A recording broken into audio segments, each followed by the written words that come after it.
Good evening and welcome everybody to round number 7 of the ASR Supercars Championship for season 2024, and we are at Sydney Motorsport Park because in real life, for some reason or another, the Supercars are at Townsville, and that's a stop on the calendar that is absent for 2024.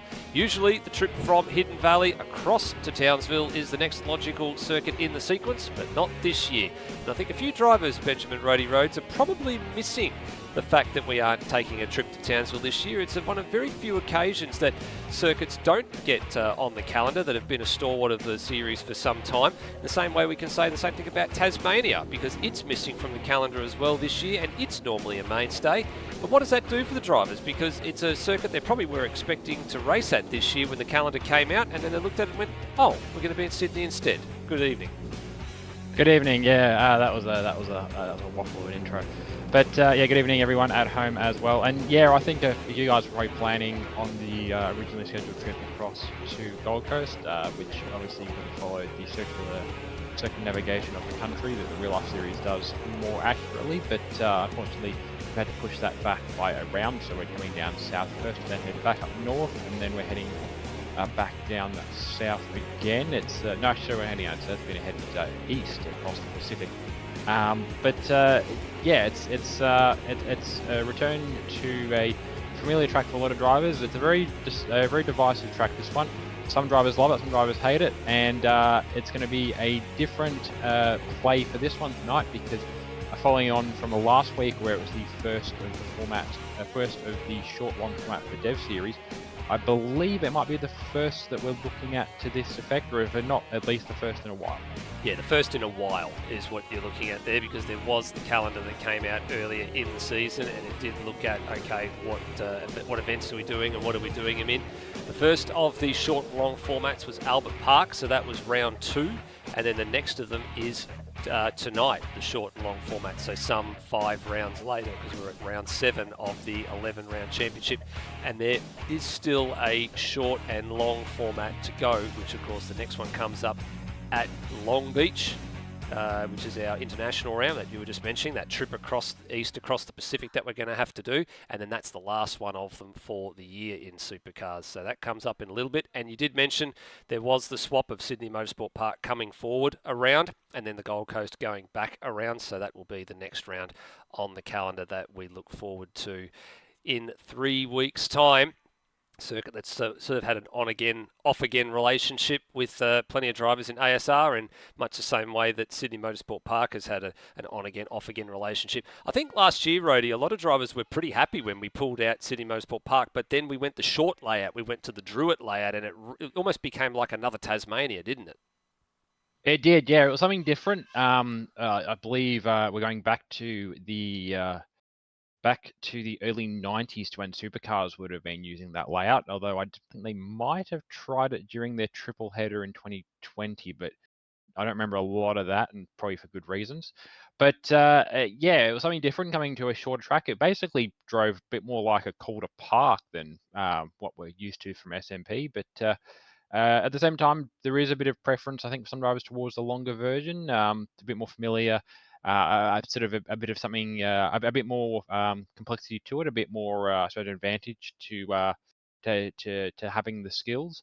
But the other thing as well is that the flip flop that was through the shortcut was quite a mean section. There was quite a lot of elevation change through it. Ultimately, not really change a whole lot. The other sides of that complex isn't really anything at all. But I don't know if there's a tunnel under there or what there is, but it was a big up and whoop and up and down and over to get you over the other side. And I don't think cars were quite getting airborne off the curves, but you're getting pretty close to it. So it's a lot smoother of a run now, a lot more of a gradual elevation change as you go around the circuit on the longer Gardner layout. Yeah, that's right. A bit of a violent transition there from I think it was what's currently in this equivalent, the turn 4, where it goes right. You basically went straight on through the flip-flop and then ended up coming out to the top end of the circuit and around back onto the front straight last year. But more familiar layouts this year as we have a look at the 3.9 kilometre circuit, which is in Western Sydney. As you said, Brady, it's been a home for Supercars in New South Wales for some time. You can see there, almost due east, almost 100% due east of Sydney, slightly to the north, and east-northeast it would be technically derived as. It's in the Quarry Precinct, or just outside the Quarry Precinct in Eastern Creek. There's a bunch of factories and all that sorts of things around here. Wet and Wild is just down the road, so too the Atura Blacktown Hotel and the very famous, actually very great place to eat, the Cricketers Arms Hotel as well, is just down the road from Sydney Motorsport Park. There it is, it's 11 turns, 3.9 kilometres long. As we were talking about before, the layout from last year is gone, which was where it dived left at turn 4 instead of going to the right around the familiar layout that we've raced for many years, and then came on at turn number 8, so effectively cutting the circuit in half. But no, back to the longer format of the circuit that we've raced for most of the time in ASR. 2 races tonight, a 13-lap short sprint and a 26-lap longer duration, so 50 kilometres for race 1, 100 kilometres for race 2, and the important thing tonight is tyre compounds, because they've got to use different compounds in each race. ASR stewards will be checking on that they have to use one type of compound in race 1 for the sprint, and you've got to use both tyre compounds in race number 2. So a bit more on that to come over the rest of the night, Rody. But when you look at this circuit, what do you think is the keys to this circuit? It's got a mixture of everything. It does, yeah. I think the key that we're going to find, and we sort of saw this a little bit last year as well, is really going to be down to, rather than anything to do with the way you handle your car around the circuit, it's really going to be how you manage your tyres and your fuel. We talked a little bit there about the different strategies going to come into play, and we saw this last week out as well with the Dev Series, where they're running a very similar format, obviously slightly shorter races, but with a smaller fuel tank and a slightly, well, actually, I think the Gen 3s are, I think, a little bit harder on their tyres, but all the same thing. Doesn't really affect the Dev Series guys. They're still pushing pretty hard anyway. The big talking point from race 1 was having to conserve tyres. Not that it worried some of us right at the back, where we're not using enough tyres to be worried about conserving tyres, but for those at the front, that was the concern. And race 2, then really, getting the most out of the softs before then looking towards going to the hard at some point in that. But yeah, I think that's really going to be the bigger thing is that, and a little bit of car setup as well. In that. Getting the most out of those tyres, while also doing a little bit to save where possible, and getting the most out of them in the way you need to through some lateral grip without inducing too much scrubbing or anything else, or throwing too much extra heat into the tyres, because you do already get quite hot tyres. As a couple of nice long corners, and obviously you start the lap with a nice long left-hander. And so that right rear tyre through acceleration and through the high G cornering gets a lot of load in this race. Yeah, you're right. And thinking about the development series a couple of, actually 7 days ago, you had an 11-lap sprint and a 21-lap full distance race. So that was 40 kilometres and 80 kilometres. We're going a little bit higher than that. We've got 100 kilometres, 50 kilometres, bolt on 2 extra laps to the duration for the sprint. And then for the 100 kilometres, bolt on an extra 5. Yes, these cars have some larger fuel tanks, but they do slide around a little bit more. So you were right when you're talking about the car setup is going to be an interesting point to talk about, because you're going to have to set up for preserving the tyres, probably a little bit more so in the sprint, because you have to use the soft tyre. Now you can have a pit stop if you need to, but most drivers will try not to stop. And then in the longer distance race, you've got to use both. You've got to do at least full lap on each compound. So you have to do a pit stop at some point. And the rules are basically, you can start on whatever tyre you want. You can finish on whatever tyre you want. So if you want to stop more than once, you can. If you must do at least 1 lap on each compound, and you cannot pit at the conclusion of the final lap to change tyres. You must do at least 1 full lap of the circuit on each compound. So you basically can't do a whole race on hard tyres, come in on the very last lap and change tyres in the pit lane, because you will have crossed the start-finish line before you even do that. So you basically can't come in on at the end of lap 26 and do a stop, which basically, or for a few people, I think they would have pretty gone with the boo earns out there and thought, well, that's a bit, takes away an interesting element of strategy. But by the same token, it puts everybody on a fair and level playing field. Absolutely, yeah. So it very much sort of closes up the window a little bit by forcing or throwing force strategy at some of the drivers, but also it does allow a little bit of creativity, and there's still that little bit of margin to work to where people can make their own out of it, a little bit of a swing margin, as we saw with race 2 in Dev Series, guys that went out there on softs to start off, guys that started on hards. There was an argument perhaps on one being better of the other for pace, but at the same time, that very much depended on who you're racing with and what your goals were. If your goals were to win the race, then the strategy that would be the fastest by, I think the tune was about 30, 40 seconds was what was estimated.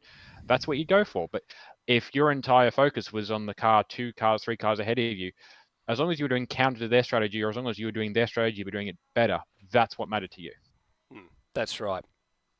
So qualifying about to get underway.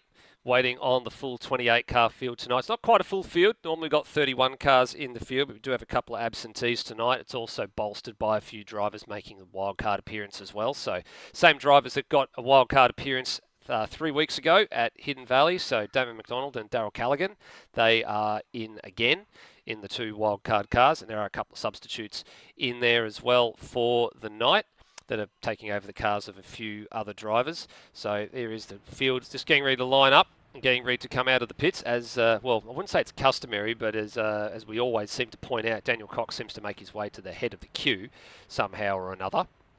And, he's actually just gone, has he just gone back to pits?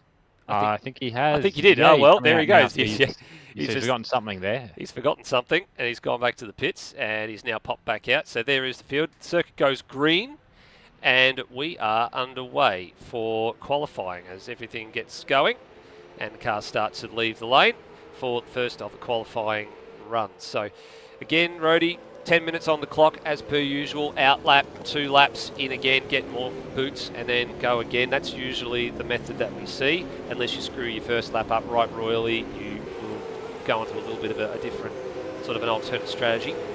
Been a few weeks since we last saw a couple of these drivers in the field. One in particular is Luke Rosella, Rhodey. So he has, he's back in the field. It's great to see him back. Missed a couple of consecutive rounds through a rescheduling of work commitments, and don't we all love those? But expect him to be up the pointy end, and probably, I know you said it's been a little while since he jumped in the sim, but I would expect that he won't waste too much time getting back up to speed. No, probably take him a couple of laps. Well, sure, done a couple of laps in practice, but shouldn't take him to really go to speed. Like, Lewis Wedding and Torino Ross were doing a good job of trying to hold down the 4th pixel this year, but really they were very much, I would imagine, relying on the performances of the Rosella where possible. They wouldn't know at the start of the series. I think that he wasn't going to make every round, but that was very much their ace to play in any sort of teams fight this year. But good to have him back in the car now. And SMP, I think, from memory, was one of the tracks he was fairly consistently good, not good, but fairly consistently excellent at in the prior seasons. So he should be pointing himself at the pointy end of the field tonight as well. Yep, agreed. All right, flying laps are underway. A couple drivers across the line. There's 3 drivers sat up in the pits at the moment. Bailey Hall, Phil Boak and Brent Foley. Bailey Hall won't be taking part in qualifying. There is a rear of grid start hanging over his head for this first race as a result of something that emanated from the Hidden Valley round. So that was his punishment, was he was going to start at the back. As flying laps are underway, he can only sit and watch, unfortunately, which is disappointing for him. Ryan Smith, though, on screen at the moment, he's about the 4th car in the queue. He'll come down to the Sector 1 split now, so 28.4 for him. 28.0 for Kurt Stenberg, currently the best sector at the moment, purple, and everybody else behind. Some considerable distance behind as they take time to get up to speed. Now, because the soft tyre is the mandatory compound for race number 1, you serve nothing to gain by running the hard tyre in this session. So there's no point strapping on the hard tyre. It's not like the development series qualifying sessions where you have to qualify on the compound you intend to start the first race with. That's been a rule in the development series for some time. But in Supercars, that rule doesn't exist at all. The rule was actually scrapped for the Sydney Motorsport Park round for development series last week, purely because it served no point because the first race is a mandatory compound. And in this case, I don't see anybody that would be taking the gamble of qualifying on the hards, because you're not going to gain any benefit by doing it. In fact, you're actually going to lose track time.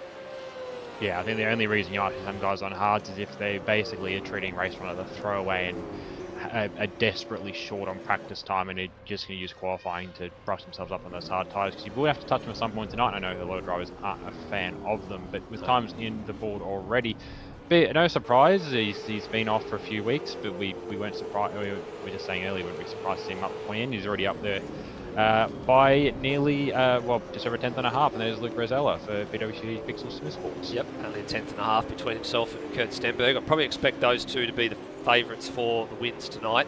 It adds a new element, I think, though, Rhodey, because with the championship poised the way that it is, Kurt sort of having a nice little lead in the championship. We'll have a look at the point standings in between qualifying and race 1, just to show you where everybody sits. But it adds an interesting dynamic, because if Luke's going to turn up and start to take some points off of Kurt, then the onus is there on the chasing pack to really start to get in between as well, because they can start to, potentially use an extra fast car that's in the mix to hopefully whittle that points gap away.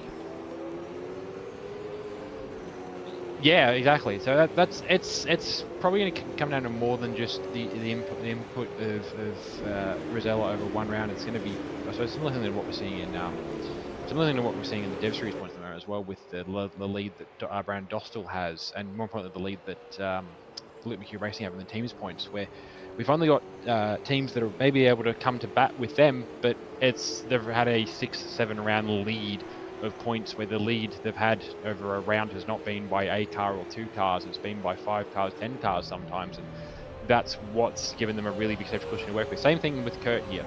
He's not, I don't think he's won, or he hasn't won every race this season, but every race he's been comfortably far enough ahead of, or at least ahead, if not comfortably far ahead of the likes of Will Devonish, of Wayne Walker, of Noah Turra.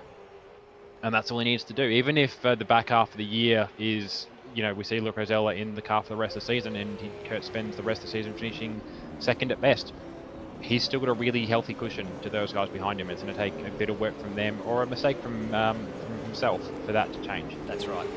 All right, so about halfway through the session now. The order's starting to look a little bit interesting. We just saw Tim Redmond improve his spot by a couple of positions, so it's good to see. Brent Foley as well. So Foley's having a little bit of a purple patch at the moment in terms of some really good sort of strong performances in qualifying. So he's up to 6th at the moment.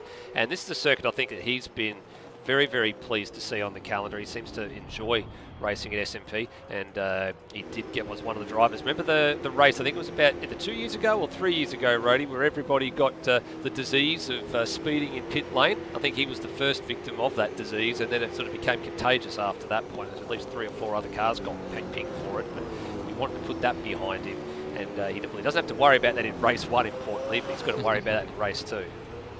He does, yeah. That's something I actually picked up in Dev Series, and something that we probably have the purview to change for ourselves for next year. Is there is a nice big board at the entrance pit lane that says 60. But the fact that our limits for supercars have been 40, and it got me in the first race. So yeah, that's something to keep in mind for the drivers, but it's something we can probably look at fixing ourselves for next year, given that we don't run the 60 km/h pit lane speed that SMP runs for, I'd say, at least some of their events, for the purpose of the board. Yeah, it's a permanent 40k limit, but I think it's just a small oversight from what the track creator originally put together back in the day. This, of course, is a Patrick Ginnathon track that has had a little bit of adjustment for SMP, just to put the sponsor boards and a couple of other small things out there. It's a good track base, but yes, there are a few things that didn't quite look right when the circuit was originally put together.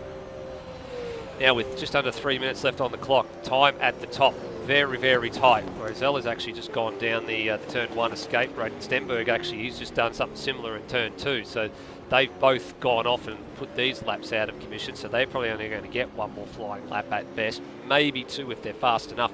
But look at the margin at the top. It was 0.012, and it's now just been edged out to 0.086. So not much in it at all between the top 2 combatants at the pointy end of the standings.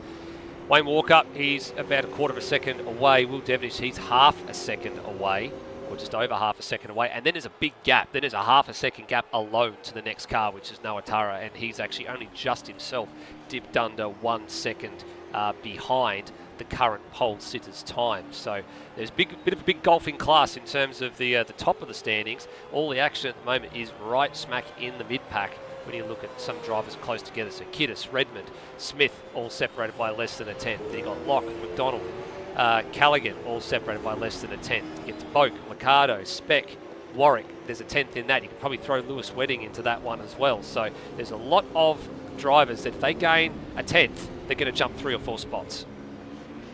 Absolutely, yeah. And you mentioned them just quickly, and I was going to touch on that as well. Really impressive run so far. Still got so much in the session. Still a chance for drivers to improve. But for Daryl Callahan and Dan McNaughton to both be sitting currently 11th and 12th, that's a really good run from the guys there. The other team I was talking about in that Dev Series team's title fight, they represent Paint Doctor Engineering, but they've both jumped in tonight as a wildcard. Second time for the season, at least I think, for them to be jumping in the wildcard spot. But really good performance so far on pace, and also Alex Kiddis as well. He's been doing double duty in the Dev Series, trying to build up some hours in the cars. And up to 8th, it's sort of about where we're seeing him on pace, but good to see he's still at the point end, and maybe his practice from the week prior has helped him for tonight. Yeah, absolutely. See Lockie Lock in the Xbox machine, setting off into turn number 1. And actually on that topic, I do want to give a big rap of applause, or a big round of applause, I should say, for the development series drivers from Sydney Motorsport Park. The stewards have actually got their verdicts ready to hand out. There was only one report that had to be actioned from the Sydney Motorsport Park round, so that's a really big feather in the cap of all those guys. So a big thank you to them. So Will Devenish just pulled the pin. So he was up on the pole time at Sector 1. He was down on the pole time but up on his PB at Sector 2, and he has called it a day, and now moves to within a quarter of a second difference between things. Wayne Walker has just gone to the top, so he's actually jumped ahead of Rosella by next to nothing, 11 thousandths of a second. And then Stenberg is just under a tenth behind, and he's coming over Corporate Hill now. This is his final lap in the anti-coal machine. A little bit sideways, a little bit tail happy coming through turn 7. Pinch brake into 8. That's what I saw Devenish do off camera. And what does the second timing intermediate say? It says he's up on his own split, but not quite enough for Walker. Can he find anything in these last couple of corners? All the drivers using the concrete apron on the outside, which is permitted under the rules and the regs if you are running solo. And, oh, it had a little bit of a twitch mid-corner. Is he going to get a sneaky toe here from the back of the Xbox machine from Locke, who's about to cross the line? He doesn't improve his time. And Stenberg improves his time, but not the place. Have a look at the margin. There is next to nothing in it in the top 10. Half a tenth covers the top 3. Walker, Rosella and Stenberg. How about that? Yeah, that was a good run from Walker to pop that one in the end there. Rosella was on track behind Stenberg, but through the second sector, he was a second down as well, so he wasn't going to improve. But really good run there for those top 3. And Will Devenish still only just under 2/10 off of the back of that train as well, so he's right in the money.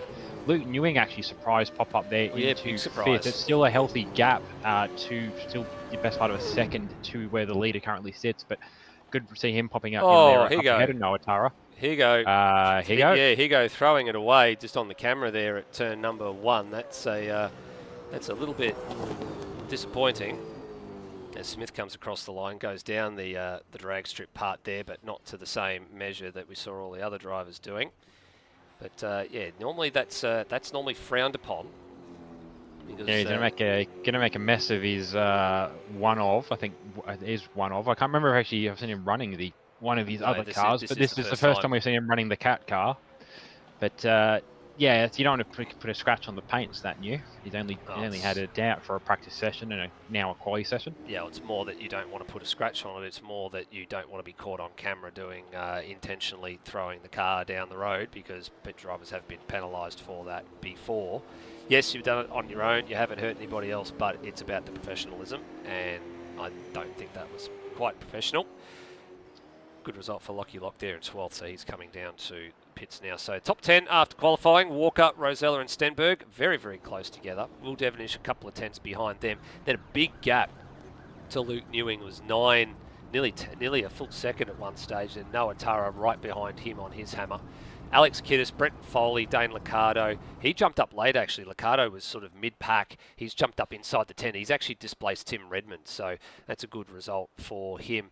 And then just outside the 10, you had Smith, Locke, Callaghan and McDonald down to 14th. Then Warwick, Cam Rutledge, Aidan Williams, Angus Brown, Phil Boak and Luke Speck. So that's the balance of the top 20. So I guess no real proper surprises in that one, Rhodey, with the exception of Luke Newing, who's really sort of taken to supercars in ASR like a duck to water. He's really consistently up the pointy end and really challenging for some of those good finishing positions. Not quite threatening the podium just yet, but he's like the silent achiever, I think, is what we'd probably call him at the moment. Yeah, it's just very much just popped in throughout the year. One of a couple of drivers come across from other leagues. Wayne Walker and Alex Kidd has been the 2 headline acts for that. But yeah, Newing popping in, very much making some friends within the SCS stable, which is why he's now part of that 2-car SCS satellite racing team. But yeah, to come in as a wildcard start of the year, be picking up some good consistent results, get straight into a team, and just back that up straight away with performances we've seen from the last couple of rounds, and he looks set based on qualifying to do the same sort of thing again tonight. Yeah, doing very, very nicely. So is he going to potentially be a factor in a race where drivers are going to have to look after their tyres a little bit more in the next 5 or 6 minutes or so when everything gets going? Well, what we will do in the short term is let's have a look at how the drivers' standings are positioned coming into round number 7 of the championship. So for most of the season, it has been Kurt Stenberg out in front with Wayne Walker, but the tide has turned a little bit in the last couple of rounds. So Will Devonish and Noah Tyre have both moved ahead of Walker over the last couple of rounds. So there's still plenty of time to go, and the drop rounds are not factored in yet, so still a little bit of time to play it. And then Redmond and Anthony Green, who's absent tonight, they are the only 6 drivers to have cracked the 1,000-point mark for the season. And then comes Brenton Foley and Termo, or Curtis Ignatus, and then Lewis Wedding in 9th with Brendan Ross in 10th. So Wedding here tonight, obviously, and Ross in place of Brendan Ross, actually, and Brendan Ross absent. He's actually enjoying some supercars in real life this weekend up in Townsville, so it's good to get away every now and again. And then we go over the page and we have a look at the balance of the 20. And this is where it really gets interesting, Grady. This is where this is the battle that I love to see. Have a look at the margin from Daniel Cox in 11th all the way down to Nathan Higginson. It's basically just over 100 points. So, and a lot of drivers super close. You can see there Collins and Ewing. Only a point in that. Specs only a couple of points behind. So the two SES Satellite Racing drivers have put some good results together. They are starting to charge up the leaderboard, and they are leaving some of the more seasoned veterans behind them, and and everyone's looking over their shoulder at the moment, going, "Who are these two?" Absolutely, yeah. Yeah. As I mentioned, they're bringing the fight into it. They're probably not going to be able to factor too much into a 2-car teams fight as the season progresses, but definitely going to put themselves up against the privateers and up above those privateer drivers, and probably start to be into the back end of some of those 2-car partnerships. I know there's some of them out there that haven't had the best attendance strike rate. A good example for tonight being SES Team Light with only Rory Collins, I believe, on track. Actually, that's it. I can't remember if I've seen him, but I know that. No, it's the other way around. No. The SES Dark is the one. Yeah, SES Dark. Yeah. So we have 2 cars out for SES Light, Rory Collins and Anthony Green. Anthony Green up at Townsville as well. He's working on some of those cars up there, but. It's so that's sort of place where they can buy into it for teams. But even then, just putting a good stead in, and I suppose getting the ball running for whatever next year might look like for them. Yes, that's right. So there's actually a lot of drivers are actually looking at what's happening this year, and they are thinking about next year already, because there's drivers that are sitting in the development series that'll likely be promoted next year. There's a few drivers, if I'm being honest right now, Rody, and I'm looking at the 2 wildcards we have in the field with Callaghan and McDonald. They're probably ready in a sense to do double duty at this rate, but depending on where they finish the development series championship, that might be a case of something for next year, or it might be something where they just opt to go all the way up, because development series, as we all know, has got a bit of a waiting list behind it. Team standings, well, that's been ebbing and flowing a little bit. For a little while, it was Pixel Sim Sports that were at the top, but with the absenteeism of Luke Rosella by in real life means, and a bit of a mixed set of results for Ross and for Wedding when they are actually out on the circuit, there has been a bit of a change at the top. For a while there, it was SES Sport, Esport Light who were leading. CRE Engineering's now back at the top, but that championship's far from settled. Like, you can look at that there with a better part of 80 points separating the top 3 at the moment. That is a fight that's going to go to the very end of the season, Rody. It's going to be like last year all over again, where we're going to be waiting on results and all sorts of things to be, fettered before we can even crown a team's champion at the end of the season. Yeah, the team champion is going to be a lot tighter of a fight. And it's purely just down to the availability of it, and also the distribution of the drivers in those teams championships. We've got Will Devonish, who's currently second in the points, teaming up with Curtis Ignatus, who's currently 8th. We've got Noah Tyre, who's 3rd, with Lockie Lock, who's 13th, with a bit of fill-in assistance from Scott Murrell at points in the year. We've got SES Team Light, who have had tried to keep a fairly consistent appearance. Obviously, 2 drivers out tonight, and no subs for them is going to sting for them a little bit.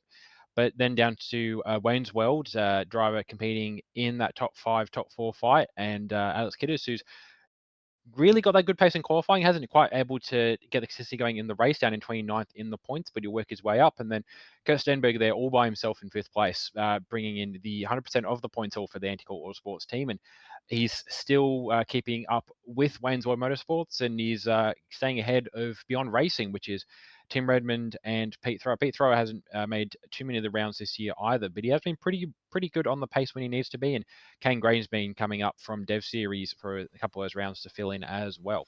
Yes, he has. So it's a bit of a shame too, because Peter Thrower has definitely tried to get in and race on several occasions. Sometimes the game has had a disagreement with him and has booted him out, and there's been all sorts of issues with that. And none more so than the last round. I'm pretty sure was I wouldn't say the straw that broke the camel's back, but the one that he sort of get to thinking about, why me? Why is this always me? Sort of situation, and yeah, it was one of those things, and it's good just to see him. He's popped back out to have another go, and actually seems to be going along all right tonight. The game actually seems to be behaving itself for him. We're just waiting on one driver to get themselves sorted out, and then we will be off for race number 1, which, as we keep saying, 13-lap sprint race. Everybody must use the soft tyre is the caveat. What are you looking for in this next race, Rody? It's probably going to be, well, it's purely going to come down to just driver pace and how best to manage those tires, because I think you'll definitely make it to the end on a single set of tires, but they're going to feel a bit secondhand at the end of it. And if you can manage your pace in the early stints to save a bit of tire for the end, you might find some advantages there. It's going to come down to, again, where your focus is. If your focus is what's in the road in front of you, what's 3 rows ahead of you, what's at the front of the field, it's going to be entirely different. That said, qualifying pace fairly indicative of where we see things usually are at. So I don't think we see too many guys having to try a last to first because they've bottled qualifying. I suppose the big mover in qualifying is going to be Bailey Hall by virtue of having not qualified. So he'll move up a few spots off the start, one would assume, because he's normally not running at the back of the field. Last round was an exception. He was picked up some damage and was ended up 2 laps down at one point, and even if you're on really good pace, can't do anything with that.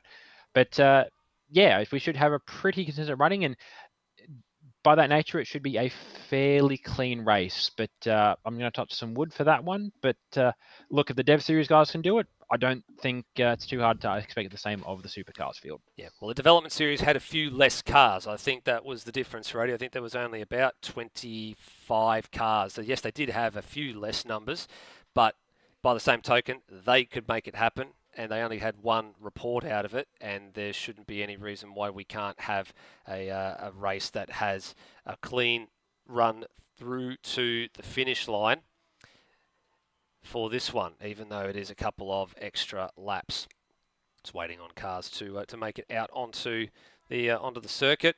We've got everything ready to go now, and 1 or 2 drivers still to make it out, but big field, narrow circuit as well. It's a permanent race circuit, but it does feel a little bit narrow sometimes. The front straight is the widest part of the circuit, which is naturally where the grid is housed, and we are underway, Ray, for the formation lap. We are, yeah, and I think unfortunately we just lost Lewis Wedding, so that's going to be a shame for him. But starting off of pole is Wayne Walker for Wayne's World Motorsports. Good run for him at the end there to pop up into the pole position. Alongside him is Luke Rosella, who will be the sole BWT Pixel Sim Sports car for this race with that very last minute disconnect for Lewis Wedding. Third is Kurt Stenberg for Antipole Autosports. A little bit further back than he's probably used to being, but he'll have a good race with the 2 in front of him. Actually, we are going to be having we are going to go back. We are going to do the little reset there, and we do allow for it, which is one of the things that we normally is, I guess has been a good thing about ASR for a little while, is that we do allow the option for a single restart, just to because we do like to keep the night moving fairly quickly, but we do have a few bits of extra time built into the race to make sure that, if people have genuinely made the effort to jump in and race, then we do want to give them the opportunity to do so. So there is an option that's been afforded there for Lewis to jump back in and sort that out, and we will wait to see if we can get him back in. But then the next thing will be is if he drops again, then of course there will naturally be this will be the one and only restart. So a little bit of a brief pause though, but one of the things that, yes, has been something that's been in the series for a little while. Won't be too much longer before we get him back up and running. You were talking about some of the drivers we were going to watch from the back of the field. You were mentioning Bailey Hall there before we did have the intro to the grid as well there, Rhodey. But yes, I would say he's probably one of the ones to watch, probably to pick up a couple of positions. Look, I know Nathan Higginson hasn't had the best of qualifying, but I would probably like to suggest that he would probably be looking to move himself forward as well. I dare say, look, if we know Higo can put his head down and we know he can drive, and he's proven that earlier in the year. Like, he did copious amount of laps for Hamilton, and when he arrived on the scene, he was a man possessed. So we know it can be done. Absolutely, yeah. There are a few guys on that list who are definitely going to move up from where we've seen them in qualifying. Bailey Hall was the easy jump out for me, just looking at it, and I was just looking through the list now, just getting my bearings. And I do apologise. We do have one of the SES light drivers here tonight. We do have Roy Collins here tonight. He's just quietly slinking away there in 23rd, which is why I didn't spot him. But yeah, so we've definitely see some movement through the field, but. Yeah, it's still going to be, I think, the tyre conservation is going to be come to the fore rather than pure pace. That's right. Here we go. We're getting ready to grid up again.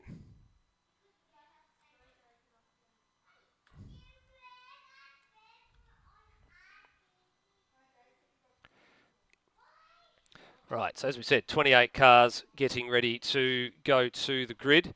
We have got a good chunk of the field sitting there at the moment, ready and waiting to go. And waiting for just a few drivers to sort themselves out, and then we'll be right to go for race one.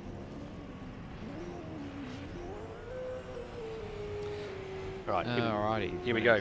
Front drivers, I think. And yep. Then we... One more, which is actually Lewis Redding, ironically. There we go. We've got them all. Now, Rhodey, you can have your second attempt at this grid. Alright, let's try that again. So, starting from pole is Wayne Walker for Wensworth Motorsports. He's done a really good job to get that car up to the front. Alongside him is Luke Rosella for BWT. Try that again. BWT Pixel Sim Sports. Hard one to run through that name. One or two cars on the grid tonight. Third is Kurt Stenberg for Anticol Autosports, and he wraps off the back of that little top three. There should be a pretty good battle throughout this race. Fourth is Will Devonish. He'll be chasing their tail, but he's going to have his own little fight to work with Luke Newing back there in fifth for SES Satellite Racing. Really good performance for him in qualifying. Starting alongside him is Noah Tara, the leader of the Amped Up Racing by CRE Mustangs.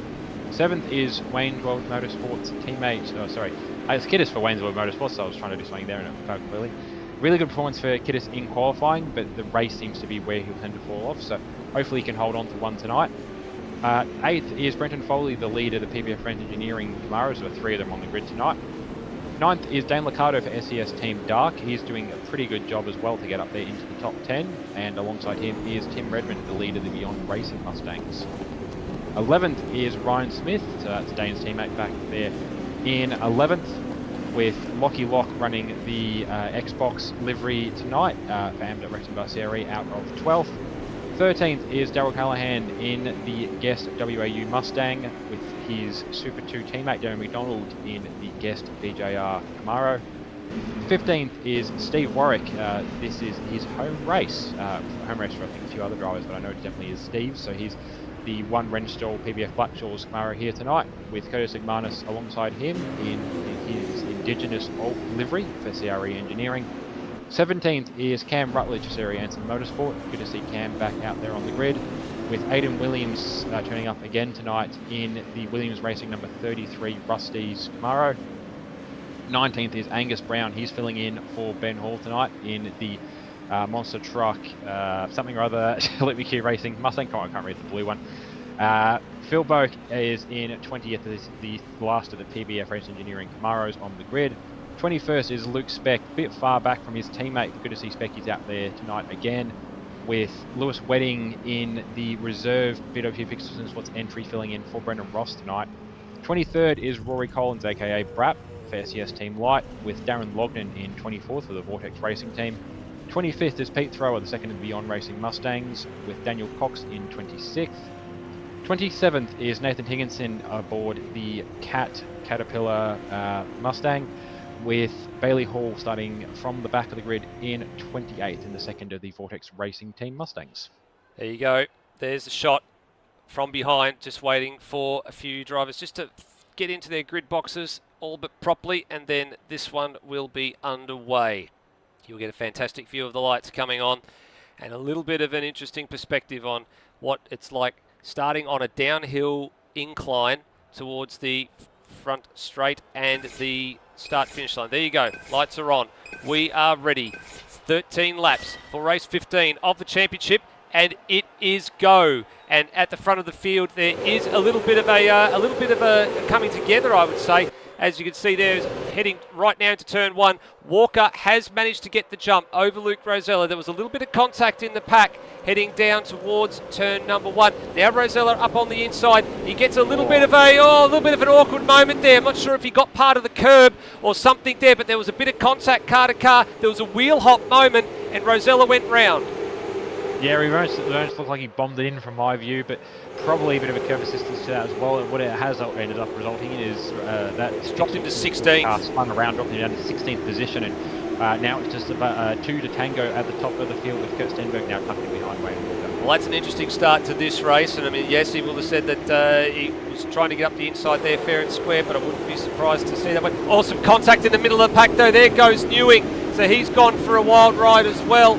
And in the middle of the pack, and that was Williams that got into him. So you were talking about this race being rather tame, Rody. I don't think this is tame to start with at the moment. This is bumper cars. Yeah, Newing's had a pretty torrid start. I'm not sure if he's stalled it off the line or just got nowhere going, but he's only just recovering now. He was stationary for a long time. And then, yeah, to kind of put another accident there as well. It's put him right to the back of the field. Oh, actually just looked at Luke Rosella. He's backwards again, coming through the last section of the corners. Nearly got taken out by his teammate Lewis Wedding as he came through as well. Well, here's what happened to Newing again. So this is how far off the course he went. That's just inattentive braking there for Aiden Williams, and then Newing went all the way through. Oh, and he got the fence as well. So he was in a little bit of hurt there. And then we go back to, I guess, to the live pictures more so than anything else. And yeah, he's coming through the top part of the circuit. Now, you also mentioned Rosella had another moment at part there, and he was facing backwards. So he's now ended up somewhere, down the field. He's, second to last, I think? Yeah, right at the back of this train. There he is. Yeah, so I've just gone to have a look for Rosella. The second incident he had there was he'd recovered back in front of Steve Warwick, and it functionally brake checked Steve Warwick coming into the kink into the last sector, and as a result there was front to rear contact which pirouetted Rosella around, and Warwick was fine to go as it was. I don't think it was quite a brake check. It would have just been a difference of opinion on where the braking zone was, but the fact that the cars were already basically touching meant that Steve had zero time to react to that at all. Yeah. Now the important thing is you don't drive angry. Yes, you're angry about what's happened, but you've got to put all that out of your head, and you've just got to put your head down and drive sensibly. And for the cars that you're racing around, the faster cars will obviously be quite menacing in the rear view mirror, but then the important thing is if you're not in that battle, you don't fight it. So if you're Peter Thrower, you've gone nice and wide there. You know your fight's not with Luke Rosella. There's no point keeping him behind. Let's use him to drag me up to somebody else, the next car in the queue. That's what I'll be doing if I was in that situation. So it has actually mixed the order up a little bit in all of this that's been going on. So there's a fair bit that's happening in the opening 2 laps. There's a lot happening here. You've got Liccardo having a look at Foley, who very nearly got him in the rear bumper, and then Igmanis, who marched his way forward, has just picked up another spot. So he was probably one of the disappointments in qualifying that sort of was we were a bit blindsided by Rody, because he was down at 16th, where he's normally sort of top 10, top 12. He's found 8 spots on the opening lap, so he's taken quite a fair bit of use out of those tyres already, but he's also benefited from a lot of the other biffing and barging that's been going on in the opening laps as well. Absolutely, yeah. So he's come up quite well through the field. Already picked up 8 spots, so slashed his stage in half to where he's at currently now. But yeah, good little run there as well. I'm surprised actually Foley kept hold of that through one with the contact where it was. That were in a pretty light rear to then have the contact from Liccardo, but they both played out pretty well actually. Liccardo was just throwing a bit too much steam to the corner as it was, and probably the contact helped him because it knocked him off a little bit of speed that kept him on the tarmac as opposed to running right out of the grass. So he's lost a little bit of time. He's currently back now in a battle or not quite in a battle, but probably not far off being in a battle with Damon McDonald in the guest PJR Murray. There you go. So that's the two we're looking at there in 7th and 8th place, going through the last couple of corners, and they're actually tucked in behind Redmond. And then, as you mentioned, the next one you're looking at there is Ricardo, who's potentially going to be under some fire here from Damon McDonald in the Brad Jones Racing guest car. Now, for McDonald, this is some unfinished business because he did have a run in Perth in this car. And you remember what happened to that. If you go back and have a look on the replay, he was on his way to the line in what would have been a very nice finish and was taken out all but inadvertently because of two cars that had popped tyres on the final tour, and trying to go around them and just plump bad luck. I think that's the perfect thing we can put it down to, Ruddy. It was sheer bad luck. Yeah, it was. He's definitely doing his best to atone. Well, atone's not the right word because he did nothing wrong in the first place, but to sort of right the wrongs of the universe decreed upon him at that race. He's just as we were talking about him, he's just very much just driven straight past, driven straight around the outside of Dane Liccardo. Up until that, though, having said that, he's thrown it wide and actually lost 2 spots there to Dane and to Daryl Callahan, who's just put a little slide job in front of his Super 2 teammate. But really good performance there to run around the outside of Liccardo in the first couple of corners. And Liccardo very much, he wasn't going to open the door for him, but it didn't really matter because McDonald was coming through anyway. That's right. Change of lead at the front as well. So Stenberg has gone through in the last lap or so over Walker. So he's decided that he wants to have a turn at the front, run in the clean air, because that's what you really want to do here. Yes, you can get a tow down the front straight. Yes, that will help you save some fuel, but in a race where you don't need to save fuel and you're burning the better part of 5 to 5.5 litres a lap, as we bring up the Pallet Control Solutions race facts, you can see there that the fuel's really not a factor here. This is a sprint race on soft tyres, but the key part is how much do you take out of those tyres, because as we saw in the Development Series race, it got a little bit close for some of the drivers, and their cars have a bit more aero than these ones. So how do you manage it? That's what we're going to be looking at when we get to about lap 9 or so, how these drivers have got enough rubber under their car to be able to make it to the finish line. So with Luke Rosella having a bit of a difficult start to his reintroduction to ASR Supercars, that's leaving Lewis Wedding to fly the flag for the BWT Pixel Sim Sports crew at the moment. He's in 14th. Rosella's about 5 or so spots further back. There he is in the back of shot. He's just passing the Xbox machine of lock. Oh, and then up the inside there. That's a bit of a hip and shoulder for Aidan Williams. Wedding looking back down inside here, looking for either a crisscross or on the outside. No, not quite, although there's a lock brake there for the 33 going down into the hairpin. That's allowed Wedding to get up alongside here, but the next corner's a bit of a one-track groove. So you've either got to commit or you've got to bail, and for Williams, he bails. So Wedding had the overlap and he decided to bail. So probably a good idea, because 2 cars going into there probably would have resulted in some contact. Yeah, I don't even think that was maybe quite a bail so much as Wedding looked like he backed out far enough that Williams could have come across, but Williams was probably spooked by the presence of Wedding, wasn't sure whether they're still alongside or not, and just elected to get out of the way because he wasn't sure. But that's very much a strategy of just trying to get into the mindset of your opponent. There is Williams going to sort of dive back onto turn 1, probably overshoot the apex, and yep, Wedding straight back through the inside again.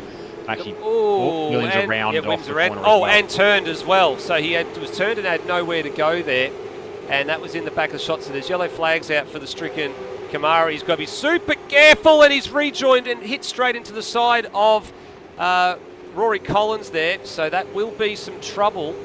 The rejoin here's a little bit better, but we might go back and have a look at the old Paint Doctor Solutions or Paint Doctor, replay here, and let's have a little bit of a look at what actually happened. So there it is. The Williams is up the inside. That's fair. Ran wide. Wedding on the cutback. Popular MotoGP, but that lost it on his own, and then straight in front of Luke Speck and Lockie Lock. So nowhere for those two to go. And then this is the part. So Will Devonish was in trouble for this at Hidden Valley. Yeah, you can't rejoin onto a circuit when the car's coming like that. So you've got to either wait your turn or you've got to come back on parallel to the direction that the traffic is going. So that will be a penalty, I'm afraid, for car 33, probably post-race after that one. Yeah, if you're taking the time to reverse, trying to make a 3-point turn out of it and park yourself parallel or more parallel to the racing line, he would have gotten away with that rejoin. He would have had the space alongside Collins to rejoin and probably slot in just behind him. But yeah, a bit of contact in the end. Wasn't much, but it's not the severity of the contact, it's that there's contact at all that makes it a problem. That's right. That will sting. That will hurt. Yep. And the fact of the matter is he's down in 26th at the moment, and the post-race penalty is not going to do him any favours whatsoever. That would probably put him very close to being the last classified car on the road as it sits right now. Laps are going fast, half distance mark of this race. You're looking at the battle for the last couple of spots inside the top 10. So you've got Callaghan who is chasing Liccardo, and then there's the heavyweight slugfest right back here over 11. So have a look at this. So you've got Rosella coming through. He's trying to round up McDonald, who won't make it difficult for him. He's actually trying to get a 2-for-1 special and inside Steve Warwick, but he won't get him there. He'll probably get him as they exit Corporate Hill down into turn number 8. Here we go, monstering the back of the BBF Blackshaws and Renstall machine. Now switches to the outside, but that's a bit of a dangerous move because the gap got filled by McDonald. So now the drivers that are on the fringes of the top 10 are starting to make it a little bit difficult for Rosella. He's looking for a gap. Oh, that was tight. And now effectively nudging the Camaro through the corner. That was probably a little bit cheeky, I would say. And now he's going to have some clean overlap on the run down to turn number 1. So that will put Rosella into 12th place. Well, they don't like each other, these two already, are they? They're leaning on each other a little bit. I was going to say, yeah. High speed. Rosella probably feels slighted after their early contact, even if Warwick really had no chance to do anything other than what happened.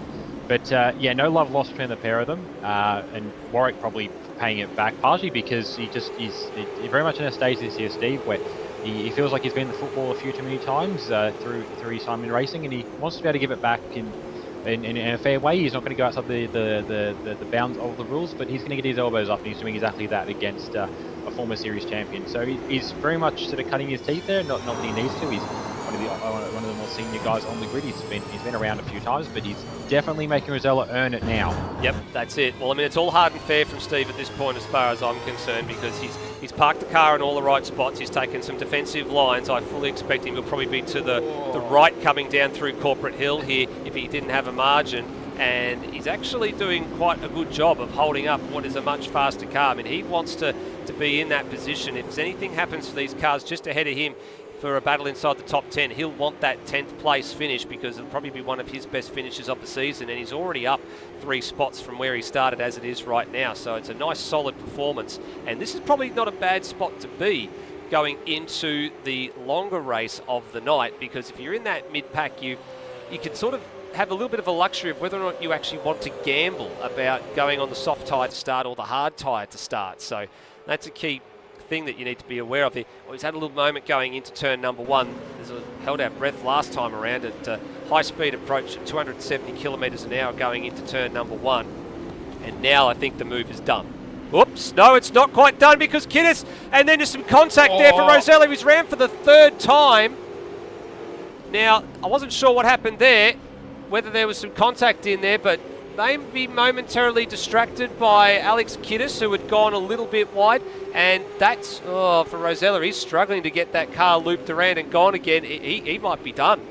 Yeah, no, for Rosella, I think it's just you mentioned driving with a cool head. It's just the tyres are overheated, so he's going to have to very much be ginger coming back onto the track. But yeah, no, there definitely was contact involved there. It was very slight and very unfortunate timing, but yeah, Rosella lifted just because he wasn't sure where Kiddis was going, and Damon McDonald had been pinned right at the back of the 55 ever since he'd gotten back to the rear of the Rental PBF Blackshaws Camaro. And here it is on the replay here. The lightest tap, and around he went. Yep, so here it is, just looking to fill that gap. Oh, yeah, Rosella probably a touch distracted, I would say, by what was going on with Kiddis and the rejoin after making that mistake, and then McDonald sort of a little bit too close to the rear of the 55, and around she went. So that one probably, I would say, not Luke Rosella's fault at all. Probably a little bit of a misjudgment there by someone fairly new to the series. Been doing a great job in development series, has earned the wildcard appearances. That one is definitely a mistake.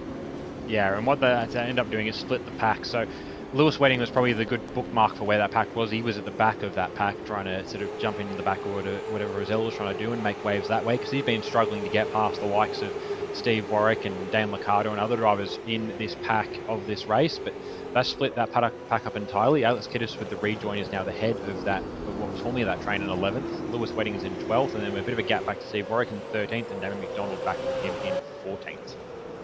That's right. So Tim Redmond in 5th place. He's actually had these two glued to his hammer for the last 3 or 4 laps. So Brent Foley tucked in there. So he started in 6th place, or he was qualified in 6th place earlier on. So he started in 8th.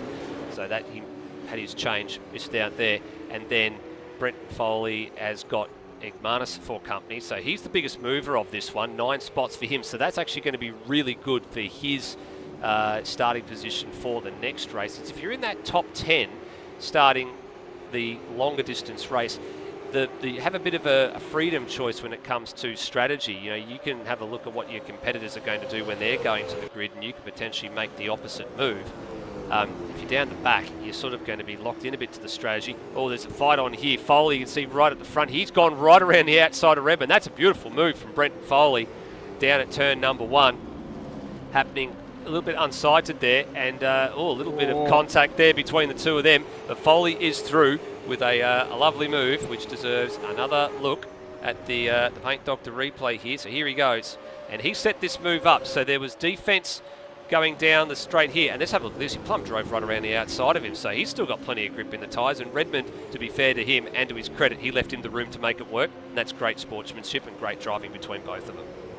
Yeah, I think from both of them, it's trying to do what they can while not overusing their tyres, especially if they're at this point of the race. And Redmond, yeah, he set himself up a nice move, made it more or less not impossible, but definitely made it a challenge for Foley. He didn't quite do it quite slick. There wasn't quite a clean swish around the outside. There's a little bit of contact, which you kind of got to have. It is a too wide corner, but you want to try and hug as close inside as possible when your car on the outside, because the outside does come up very quickly on exit. But really good run from Foley through there as well to get through, and Redmond will probably keep with him. That said, actually, I've just noticed he dropped back behind Egmanis as well, so Redmond perhaps struggling for tyres more than the other two that have just pushed through. That's right. Probably be about car setup at this stage, I think, as well. If you've got 2 more laps to go, you just got to bring it home from here. For Redmond, he's actually got a 4-second gap to Ryan Smith behind, so there's a little bit to go there. But this fight at the front has intensified a little bit. Now, the cars will be skating around a little bit at this point if you haven't conserved the tyres. Drivers are into the 1 minute 31s for the lead 2. Devonish last time around was a 30.7, so he's got a little bit of pace to burn at the back of this group of cars. So 3 of the top 4 in the championship at the moment. Noah Tyre in 4th. He is the one that's a bit further behind. And there's the view from Will Devonish's Mustang, looking at the back of Walker's Mustang, and he in turn looking at the back of Stenberg's Camaro. A lap and a half to go here. So is it all about, is this a little powder keg, Brody, that's about to kick off or about to explode in the next 90 to 120 seconds, do you think? I think these guys, having seen what's happened to the likes of Rosella and then Rosella and then Rosella again, but also a few other quick drivers that have been toppled off of their perches in this race, I think they're going to be very content to probably just run as things sit, as a 1, 2, 3. You get the same offer on points from race 1 that you do in race 2, and arguably it's easy to get those points in race 1 with it being about half the distance. But very much a lot of guys in Dev Series are treating race 1 as the qualifying race, as the race for the grid for race 2, if we use the Sandown format as a concept there. I think the same sort of thing here. These guys are in a really good position to do whatever they want to do strategy-wise for race 2. Might end up being the same strategy, might have been counter strategies. We don't quite know yet, but they're in a really good position just to make it work, just to get some good haul of points on the board. Walker and Devonish would probably prefer to be ahead of Stenberg to try and eat into that margin, but 2nd and 3rd is still better for them on the points than, where is Rosella currently? He's down off the bottom of the 20. Yeah. So, yeah, they're going to still get a lot better points over the likes of Rosella, and importantly for where these guys are worrying about, teams. It puts them comfortably ahead of a lot of their other rivals in the teams championship. That's right. Well, while those 3 keep going off, there's actually a kicking off going on here for the last spots inside the 10. So Liccardo's just rounded up Ryan Smith for 8th.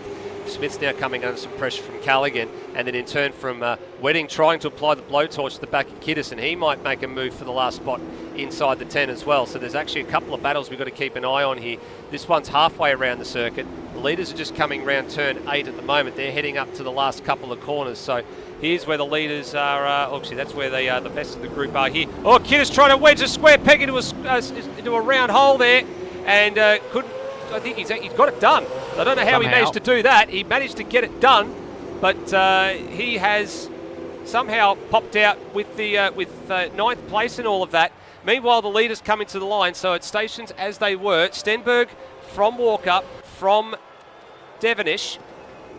We go back to this other slugfest that's going on at the moment.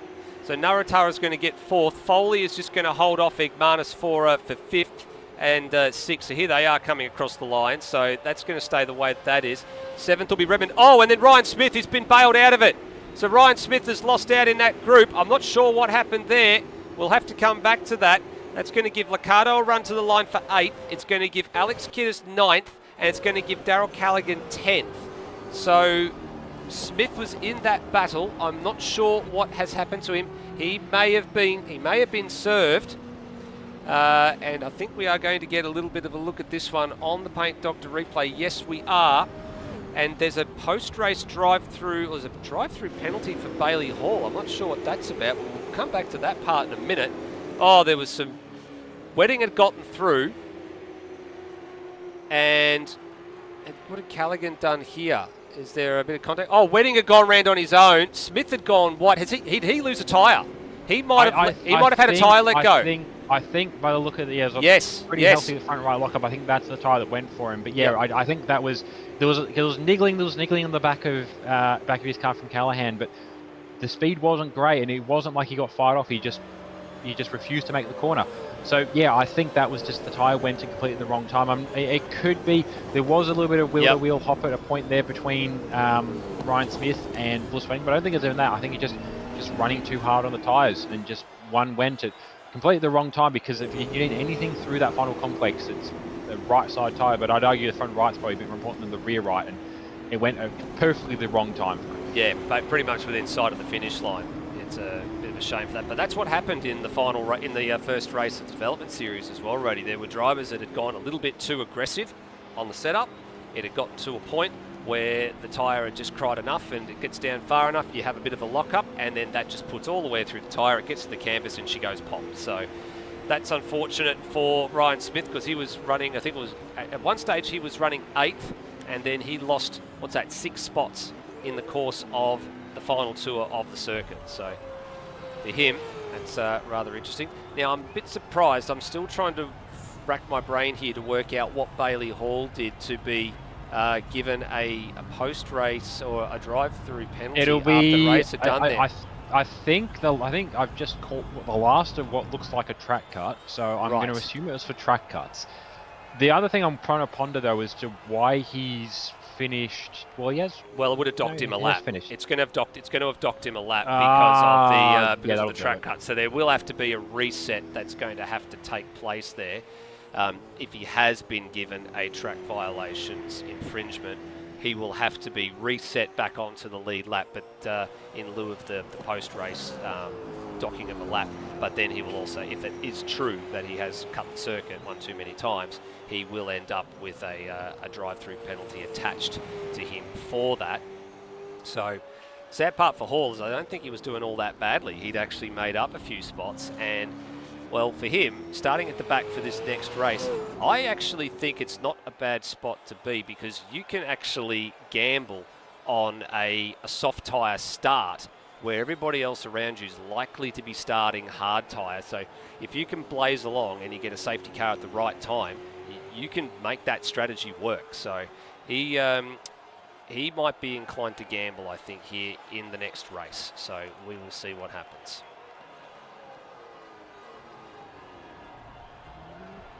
There we go. So all 28 drivers getting home and getting into the pits then, and we actually are going to have well, it's a bit of a lull in proceedings, Rody, because we're not going to be doing any interviews in between races. We do, as a part of the new things we've decided to do, we are saving those for the night when we get to race number 2 when we finish the evening, and then we will bring all the drivers up that we would like to have a chat with at the end of the night. It just keeps the night flowing a little bit nicer. But we are now getting set to go racing again. In this one, we double the lap count, Rhodey. That's the big equation for this one. Lap count gets doubled, and you have to use the 2 different tyre compounds. So if think back to what you did in development series. Now, you started on the soft compound tyre for the development series second race, and how did that end up working out for you? It might have played better if the cars I was worrying about racing against weren't doing the same thing. I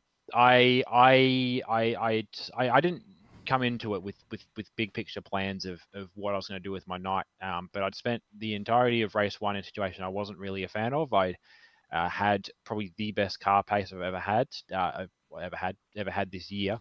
Should probably specify best car pace I've ever had this year, and just couldn't really do a lot with it. Was stuck with guys where I just didn't have the pace to do anything with it, and they're really good guys to work with, and wasn't really chasing to put elbows out on them, and then had a teammate in there as well, and you can't have a teammate off that doesn't really go down well, and ultimately just stuck in a train and couldn't go anywhere, and end up getting actually batted off as a result of somebody else's mistake. It's all good in the other party. They were just doing what they could, and they did what they could to avoid it. But yeah, I was pretty peeved. I'll be very blunt after race 1, and so my entire intent for race 2 was, right, I was stuck behind A person. I was trying to catch B person. If I'm beat or at least be ahead of A driver and B driver at some point during the next race, I'm going to be happy. And I held off A driver for a few laps, and as a result of the only incident that got reviewed from that race, I beat the B driver. So pretty good race too. I probably could have performed better if I'd started on hards and committed to the softs later. I think that is the honestly the better strategy to go for, because it means you get the softs with less fuel in the car, so you really get to set some qualifying laps at the end. But the allure of that soft start and being able to just sight through the field, the likes you mentioned, something like Bailey Hall can do, but the likes that so there's other drivers will be able to do as well. Yeah, I think that's going to get some people on board, and I think the difference between the hard soft versus the soft hard, I don't think it's quite as enormous as was what was proposed for Dev Series. But there is probably going to be a difference. It's just it's the other thing's going to play into it as well. And we haven't had one. We didn't have one in Dev Series, and we haven't had one so far tonight, despite the attempts to get one. Is safety car.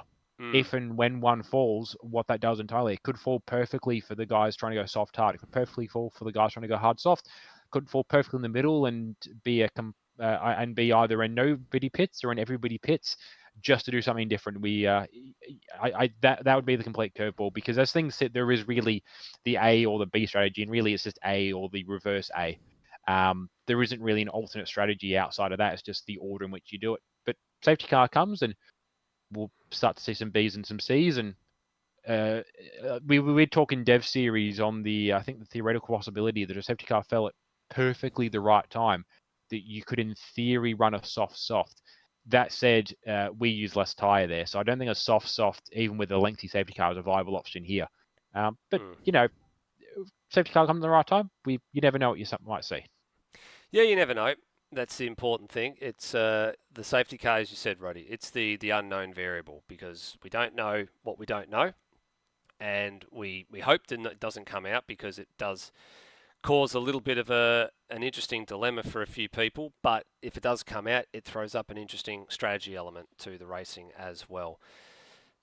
But what we're waiting to see is there's a warm-up activity that's about to commence in the next few moments, because the few drivers will be, I would say, getting out there practicing some of the starts on whatever tyre compound they have chosen, because this place is a bit different compared to a lot of the other circuits that we've been, where the pit straight is not flat, Rhodey. There is a slight incline that runs downhill towards the start-finish straight. It's very noticeable out of the final couple of corners. That there is a change when you come out of the last turn, and you can see that it heads downhill from the long shot on the camera. But but there is visibly a very small inclined plane that it goes downhill to a point and then it flattens out for turn one. But parts of the grid are, especially the from about, I think, fourth on back, I think it is on a downward trajectory. Yeah, and it's going to make things very tricky for some drivers, depending on how they do their starts. It's one of the few times that there is a distinct disadvantage to anyone that doesn't use the line locker for their starts. The line locker functions as a handbrake and stops your car rolling. Anyone who does a conventional start that relies on the car sitting still by itself, as you sit on the clutch building the revs, your car's going to start creeping, and there's not a lot of creeping you can get away with before it pings you for a jump start. And especially down towards the back where the hill's a bit steeper. Yeah, it's probably what sprung Newing in the first race, and I wouldn't be surprised to see it spring a few drivers in the second race. Probably towards the back, we're going to see some very quiet starts where they only pick the revs up in the last few seconds, if not picking the revs up as the lights go green, because they're sitting on the brakes and they've only got 2 feet. That's right. Yeah. So I mean, a lot of drivers actually do like engage like a line locker, or in the game's terms, it's like a handbrake to be able to hold the car, so it'll stay positioned in that part of the circuit. Now, some of them do opt to use it as a button on the steering wheel. Some drivers actually opt to even use bind a clutch to a button to allow for the better uptake off the start-finish line, rather than use the inbuilt clutch on a set of pedals. So it's all about how you want to feel comfortable trying to launch some of these cars. A few drivers have developed some really interesting techniques over the course of time. Apologies for the game stutters there. There was a few drivers rejoining the server for the second race of the night. And we did have 28 drivers. I'm just looking at the list here, and I currently see we have 27. So I'm just waiting to see if there's any few more drivers yet to make an appearance. And this is what I was expecting to see. Some drivers now, if you're a driver that wants to do a practice start, usually the protocol dictates you move to the left side of the circuit because the racing line's on the right, and you do your start over here. And if you're Luke Rosell, you're going to come flying in the pits because you're going to want to prepare for what it's like to do a pit stop, because you need to know about your transit time. You need to know about how long it takes at the latest possible point you can brake heading into the pit lane, because you do want to make sure that you don't waste any time getting in and you minimise your exit. Like, some drivers will be a little bit more, what's the right word, Brady? Cautious, I think, and they'll sort of coast it a little bit. They won't attack the line like you see a lot of drivers in Formula 1 do, and like you see a lot of drivers in IRL Supercars do. They'll give themselves a margin for error, which is always a good thing. But the more skilled drivers, they'll know precisely the point where they can commit to hitting the brakes and still pulling it up at the required speed limit before the control line, so they don't get pinged for pit lane speeding. Yeah, and most guys, I think, will have practiced the 60 Simon catch too many of them out, but there is a little curveball for them as well. But yeah, it's a very easy, like you can gain half a second, gain a second, gain a spot in a battle if you're able to time that run in, but you can also very easily throw away 30 seconds by picking yourself up a drive-through and having to serve that. And it's a really, one of the more painful tracks, I think, just psychologically, to serve a drive-through at, because the front straight is so fast and the pit lane is 40 k's an hour. And you lose time slowing down, you lose time getting back up to speed, and basically you get a pretty useless run down the front straight, and that you don't get that time back until you get out of the second corner. Now, I was just having a bit of a look in the the time between races, just at that very unusual thing for Bailey Hall, where he got a very late drive-through penalty. And I think it's going to take us a little bit longer to decipher what's gone on there, because it actually gave him a Sector 1 time that I thought wasn't possible. It actually wasn't even a track violation. It was something else that's gone on. It actually took him from a 30-second opening sector to a 96-second opening sector on the last lap. So I'm not quite sure something's 100% right there, but I'm still going to have to check it out after the race. But there's nothing we can do about it, unfortunately, at short notice. Whatever's happened has happened, and it'll have to be corrected post-race. So either way, starting from the back for this one. But yeah, most unusual. It doesn't look like he had a lap docked or anything, but something else had gone on in between. In the last sort of 2 minutes of the race, something had drastically unfolded. Yeah, possibly given that sort of length for a first sector. Possibly the game didn't pick him up leaving that first sector until he left it the next lap through.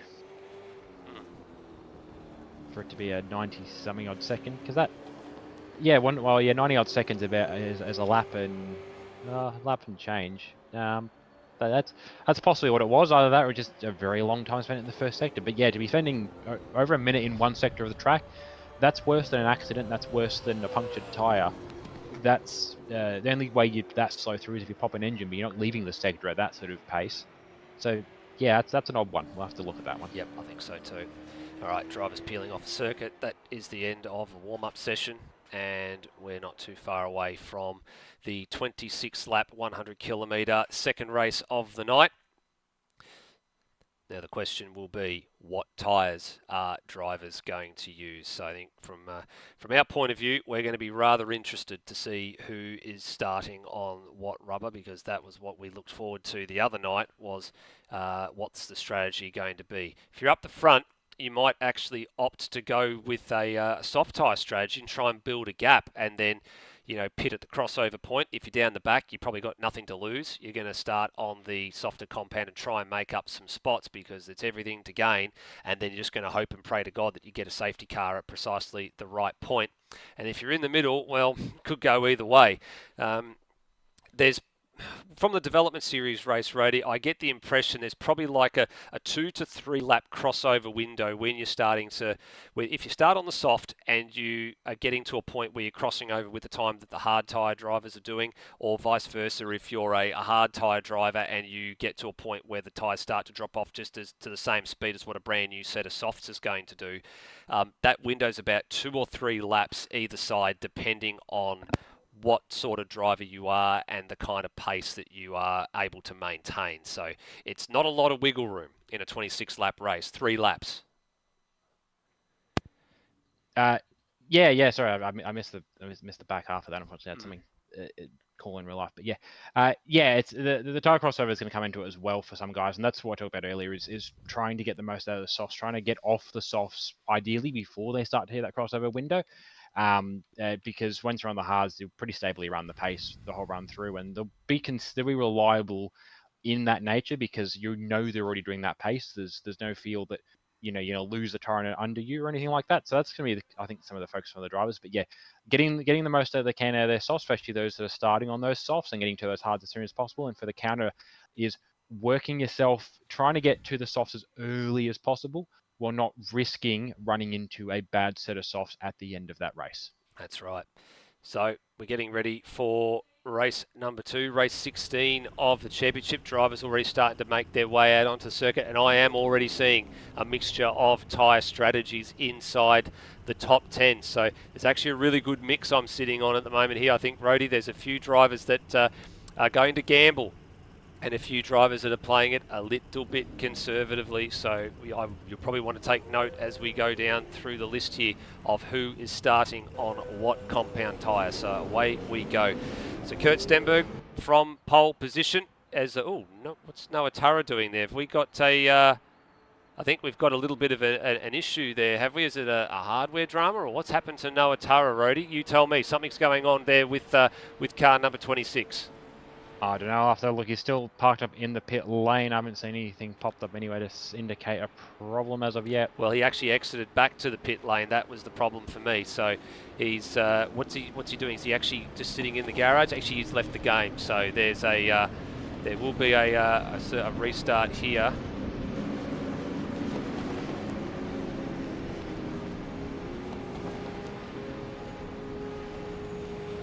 So that's unfortunately a little bit of a scenario there. But yes, we do have these built in and to the schedule, and we do have time for it, which is it's good to see. But I'm just keeping an eye to see whether or not he did pull off the circuit though, Rody. That was the thing for me. So he's probably pulled off the circuit. I'm wondering if it's a pedal issue or something else that's gone on there. I'm just looking to see. He's still in the Discord channel, so he's definitely not lost anything there. But just waiting to get some word coming through on if he's going to take part in this one or what's happening.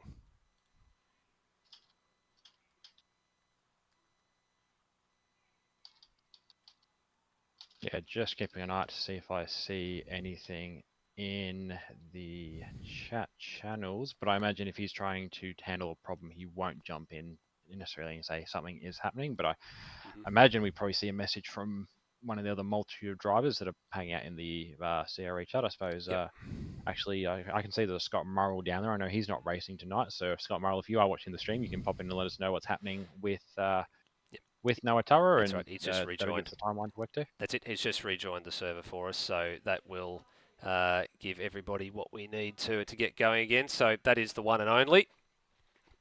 So a few weird ones tonight. Nothing to what we've seen over the first couple of rounds, though, Rhodey, importantly, because the first few rounds we did have quite a number of dramas, especially with these being new cars for 2024.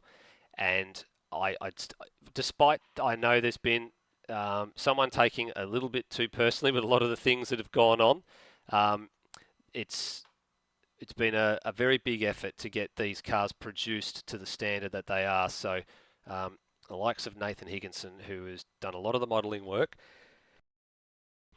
who has done a lot of the modelling work, and Brendan Ross alongside him doing a lot of the physics work, and the drivers that have driven the cars and spent a lot of time putting their own time aside for the greater good of the community is got to be recognised. So a big thank you to all of those guys for putting these together and for the continual improvements they've been doing.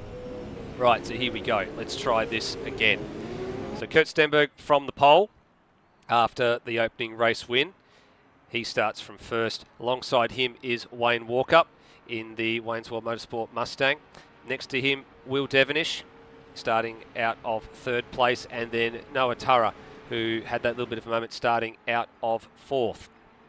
Now the top four on the soft tyre. First of the hard tyre runners, Brenton Foley, starting on the yellow marked sidewalk compound. So out of the top five, he's taking the early pain with the hard tyre there in fifth place. And the same can be said for Curtis Egmanis. He's starting on the hard tyre as well. Tim Redmond's going to start out of seventh, and we've seen him campaign the soft tyre in a soft strategy on a couple of occasions this year, and has somehow managed to make it work. So can he make the soft tyres last a little bit longer than everybody else? Dane Liccardo starting out of seventh is on the hard tyre. Alex Kiddis, good runs for him in that second half of that first race in eighth. He starts on the soft tyre. Daryl Callahan, or Callaghan, I've got to get it right sooner or later. Callaghan starting in ninth, and Steve Warwick starting in 10th. They are both on the hard tyre. Lewis Wedding out of 11th, right smack in the middle of the field, taking a bit of a gamble there on the soft. Damon McDonald, he starts on the hard tyre in 12th. Ryan Smith comes next in 13th, also on the hard tyre. Darren Lognan in 14th on the soft. Cam Rutledge in 15th, alongside him Luke Speck in 16th, both on the yellow marked tyre. We've got Angus Brown 17th on the soft. Daniel Cox in 18th, starting on the hard. 19th, Luke Rosella starting on the soft. I actually don't mind that strategy. You've had a bit of a dirty first race and a bit of unlucky first race. To start on the soft and try and gain some spots and use that to your advantage. That's a really good game for him. Lockie Lockett starting in 20th. He's on the hard. And then Rory Collins on the hard as well. 21st. Peter Thrower in 22nd. Luke Newing 23rd. Phil Boak in 24th. They're all on the hard tyre. 25th for Aidan Williams. He's on the soft tyre. 26th for Nathan Higginson. He's on the hard as well. Bailey Hall is starting this one from the pit lane, and I think we may have lost Brenton Foley out of all of this as well, because the crew is coming to the line, and Brenton Foley, I've just seen has popped up in the chat, and his game has crashed on him. So the one and only restart giveth and unfortunately taketh away. So Brenton Foley will be missing out of fifth place.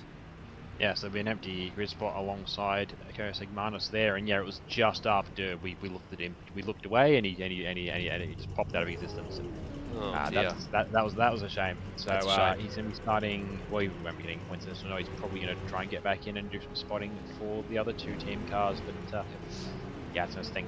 Yep, it is. Just looking up and down the field as well, looking back and forth to Higginson at the rear and the front group of cars here. There's somebody that's out of position. It actually was Aidan Williams. There we go.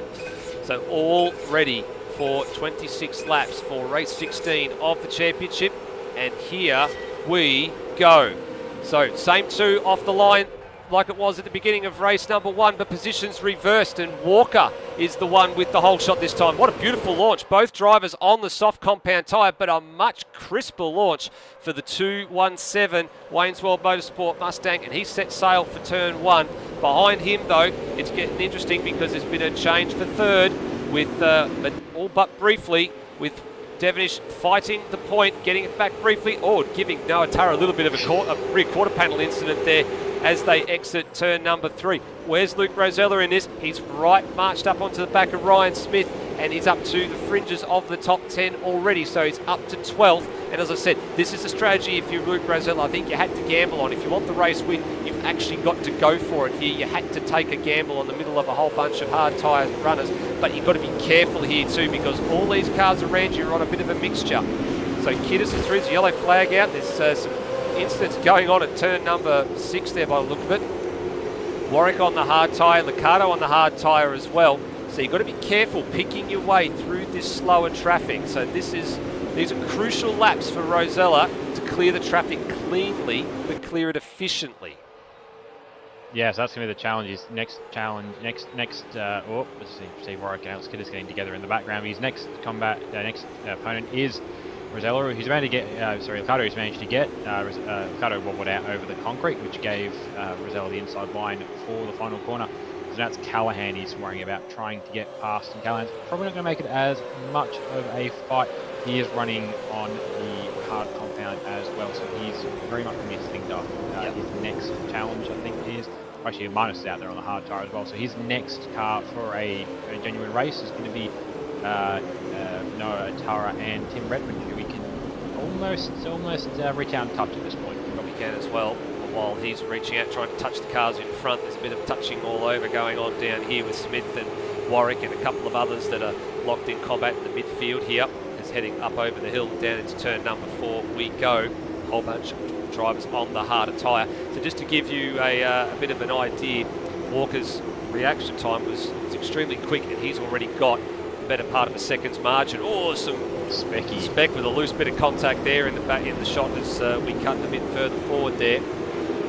So Rosella has now passed Igmanis, and he's about to march up onto the back of Noah Tyre, who I dare say probably won't want to make it easy for him, because he's trying to stay in touch with Tim Redmond. And then the lead 3 are starting to get away a little bit here. But as we look through our race facts for this one, again, fuel not a consideration. The tyres will make the fuel will make the distance. The tyres will not, because a lot of the drivers on the soft are going to have to stop, and there is the mandatory compound requirement that has to be fulfilled. So you've got to keep in mind out here for what tyres everybody started on and what tyres everybody has to change to, and what that crossover point is. As we said, it's that 3-lap window for the soft versus the hard, and then the opposite side for the hard tyres when they come in to change over to a soft tyre compound. Absolutely, just going through the field, I understand some people spailing already. Unfortunately, he seems to snagged a wall somewhere, and really gets the damage would have been too severe to continue for. So that's really gone bad to worse for him for the night, the night as a whole. So very much minimum points earning for him tonight. But so if you imagine him at least being off, he can go and get some sleep now, which he probably isn't looking forward to after the nice one for him. Yeah, but also importantly to think about it this way as well, Ray, drop rounds are still yet to be factored in. So if he hasn't, I'm not sure, I think he may have missed a round already, but if he hasn't, drop round will be to be marked for his. I'll have to go back and take a look at the score sheet after this one and see how all that works out. So we're watching Higginson, who's on the hard tyre, and he was just duking it out with Phil Boak. That long jam, it's just ahead of him though there as well, Brody. That's starting to get rather interesting. Things at the moment, what also is getting interesting is Rosella has moved himself up onto the back of Noah Tyre here, and in turn onto Tim Redmond. So it's only a matter of time here, I think, before soft tyre runners are going to have to duke it out. probably going into turn 2, I would say. And is this too early to fight? Is this too early to really gauge when you want to do it? Oh, Tyre thinks it is, and he's gone the defensive line here, but that opens up the run for Rosella, and actually have to take the wider line. So for him, and he's sort of lucky there too, because Redmond and Tyre sort of tripped over each other, and it's basically back to as you were. Yeah, well, yeah, I was lucky actually that all that was a little bit of nose to tail between the three of them and nothing more, considering the contact rates, and probably for Rosella a bit of PTSD to race one where he had that sort of contact with one of the drivers in the corner before and put him around. But yeah, very much. Oh, there's the move. Optimistic dive there. He's fired it right in, and he's actually put himself right on the outside of the corner. And Tyre has returned the serve there and given him about as much hip and shoulder as he was given in return. So yep. He's definitely not going to make it easy for him. He is now up to the purely soft tyre runners. That's a bit of an escort. Yep, so can't be doing that. Yep, got to be careful there. Be careful of the bump and run. But yes, Tyre parked it very squarely defensively on the run to turn number 8 there. So there was a bit of a serve there. So Rosella straight down the inside at 6, crisscross undercut for Tyre, and then right back and gave him a little bit of a touch job on the nose going past. So it's all okay. That's I'd probably say that's one apiece. If you're playing in sets of tennis, it's one set all there between the two of them. Probably what's going to be a multi-set match. And for Rosella, now you're looking for a higher line and for a later apex to try and really get the drive out of 1 down to 2, but you're too far away trying to make that happen there. Back to the battle that we're seeing for 9th and 10th. So, well, no. Oops, I was about to say, I always worry when I see these two close on track to each other, because they don't like each other, and there it is. I was about to say, I didn't want to say it, but I've said it now. There's no love lost between those two, and that's about to get ugly, I think, after this one's over. I'd like to. I'm going to go back and have a look at it. I'd like to be able to give Dane some credit. I'd like to have the reason that wasn't Dane's fault, but that last one looked pretty bad. It looked like he was catching a slide, perhaps, but what that has meant is he's corrected right into the right rear quarter panel, left rear quarter panel, Lewis Wedding's car, which is perfect territory to spin a car. It's dropped Wedding back outside the 20, and Licato's kept his spot. That's probably going to be a penalty at the least, but yeah, that was at the least that was very unfortunately timed, and at the worst that was very ordinary. Well, it's gone on for a bit longer than that. So Wedding actually had a look up the inside on the previous lap at, I think it was turn 9, and then through 10. And he's had another look up here through the inside at 11. Now, Licato didn't leave the track limits there, so he's deemed to sort of be ahead, but Lewis would have thought he probably needed to leave him a little bit of room. And then it's gone on and on and on. And so down here, this is where it culminates. So you keep an eye on this, and you sort of tell me what you think has sort of happened here. So into turn 1, that part's all fair. Wedding gets I wouldn't say it's the best of runs, but he gets a really decent part of it here. And there's a bit of a defensive move there. There's a bit of a nudge, and then a bit more of a shove. And then I think that's just a case of, you can't go driving through someone's rear quarter like that. So yes, I think that they probably both had a part to play in the incident, but at the end of the day, you don't turn on the car. That's the simple case of the argument. Yeah, I'd like to hope that I was catching a slide, but looking back at it again, it's that one's going to be. Yeah, it's not going to be pretty. It's a bit hard to make the case in that case. I would say, unfortunately. Is, yeah. So, and you know what?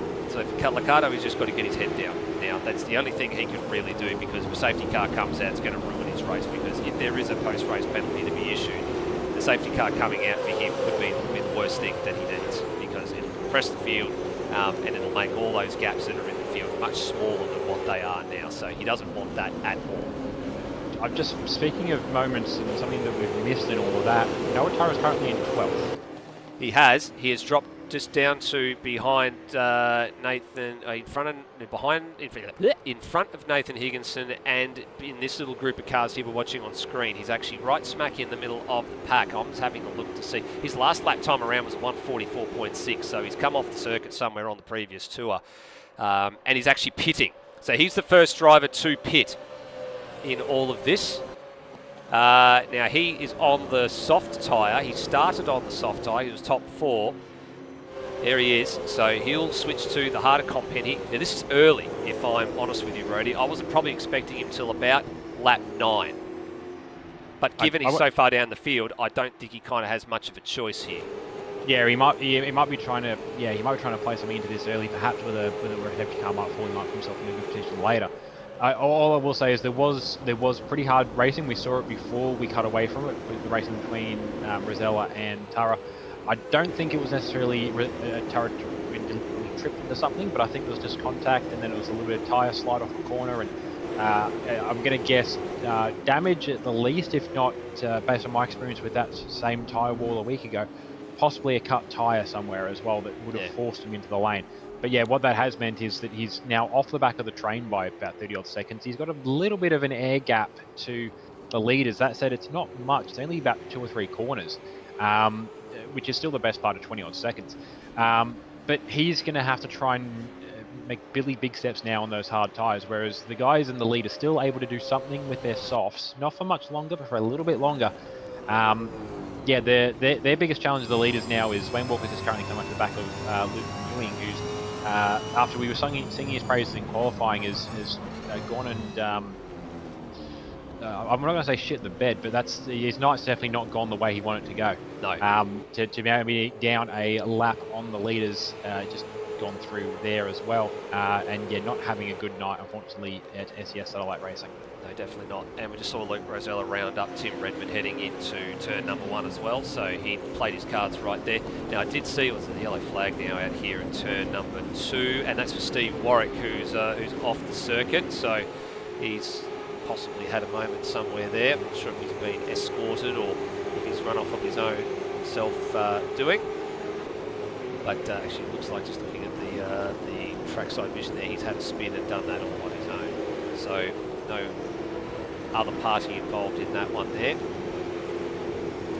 Yes. Oh, and there's off to the side there was one of the PBF cars. That's Phil Boak. Phil Boak gone for a wild ride, and did he get the fence?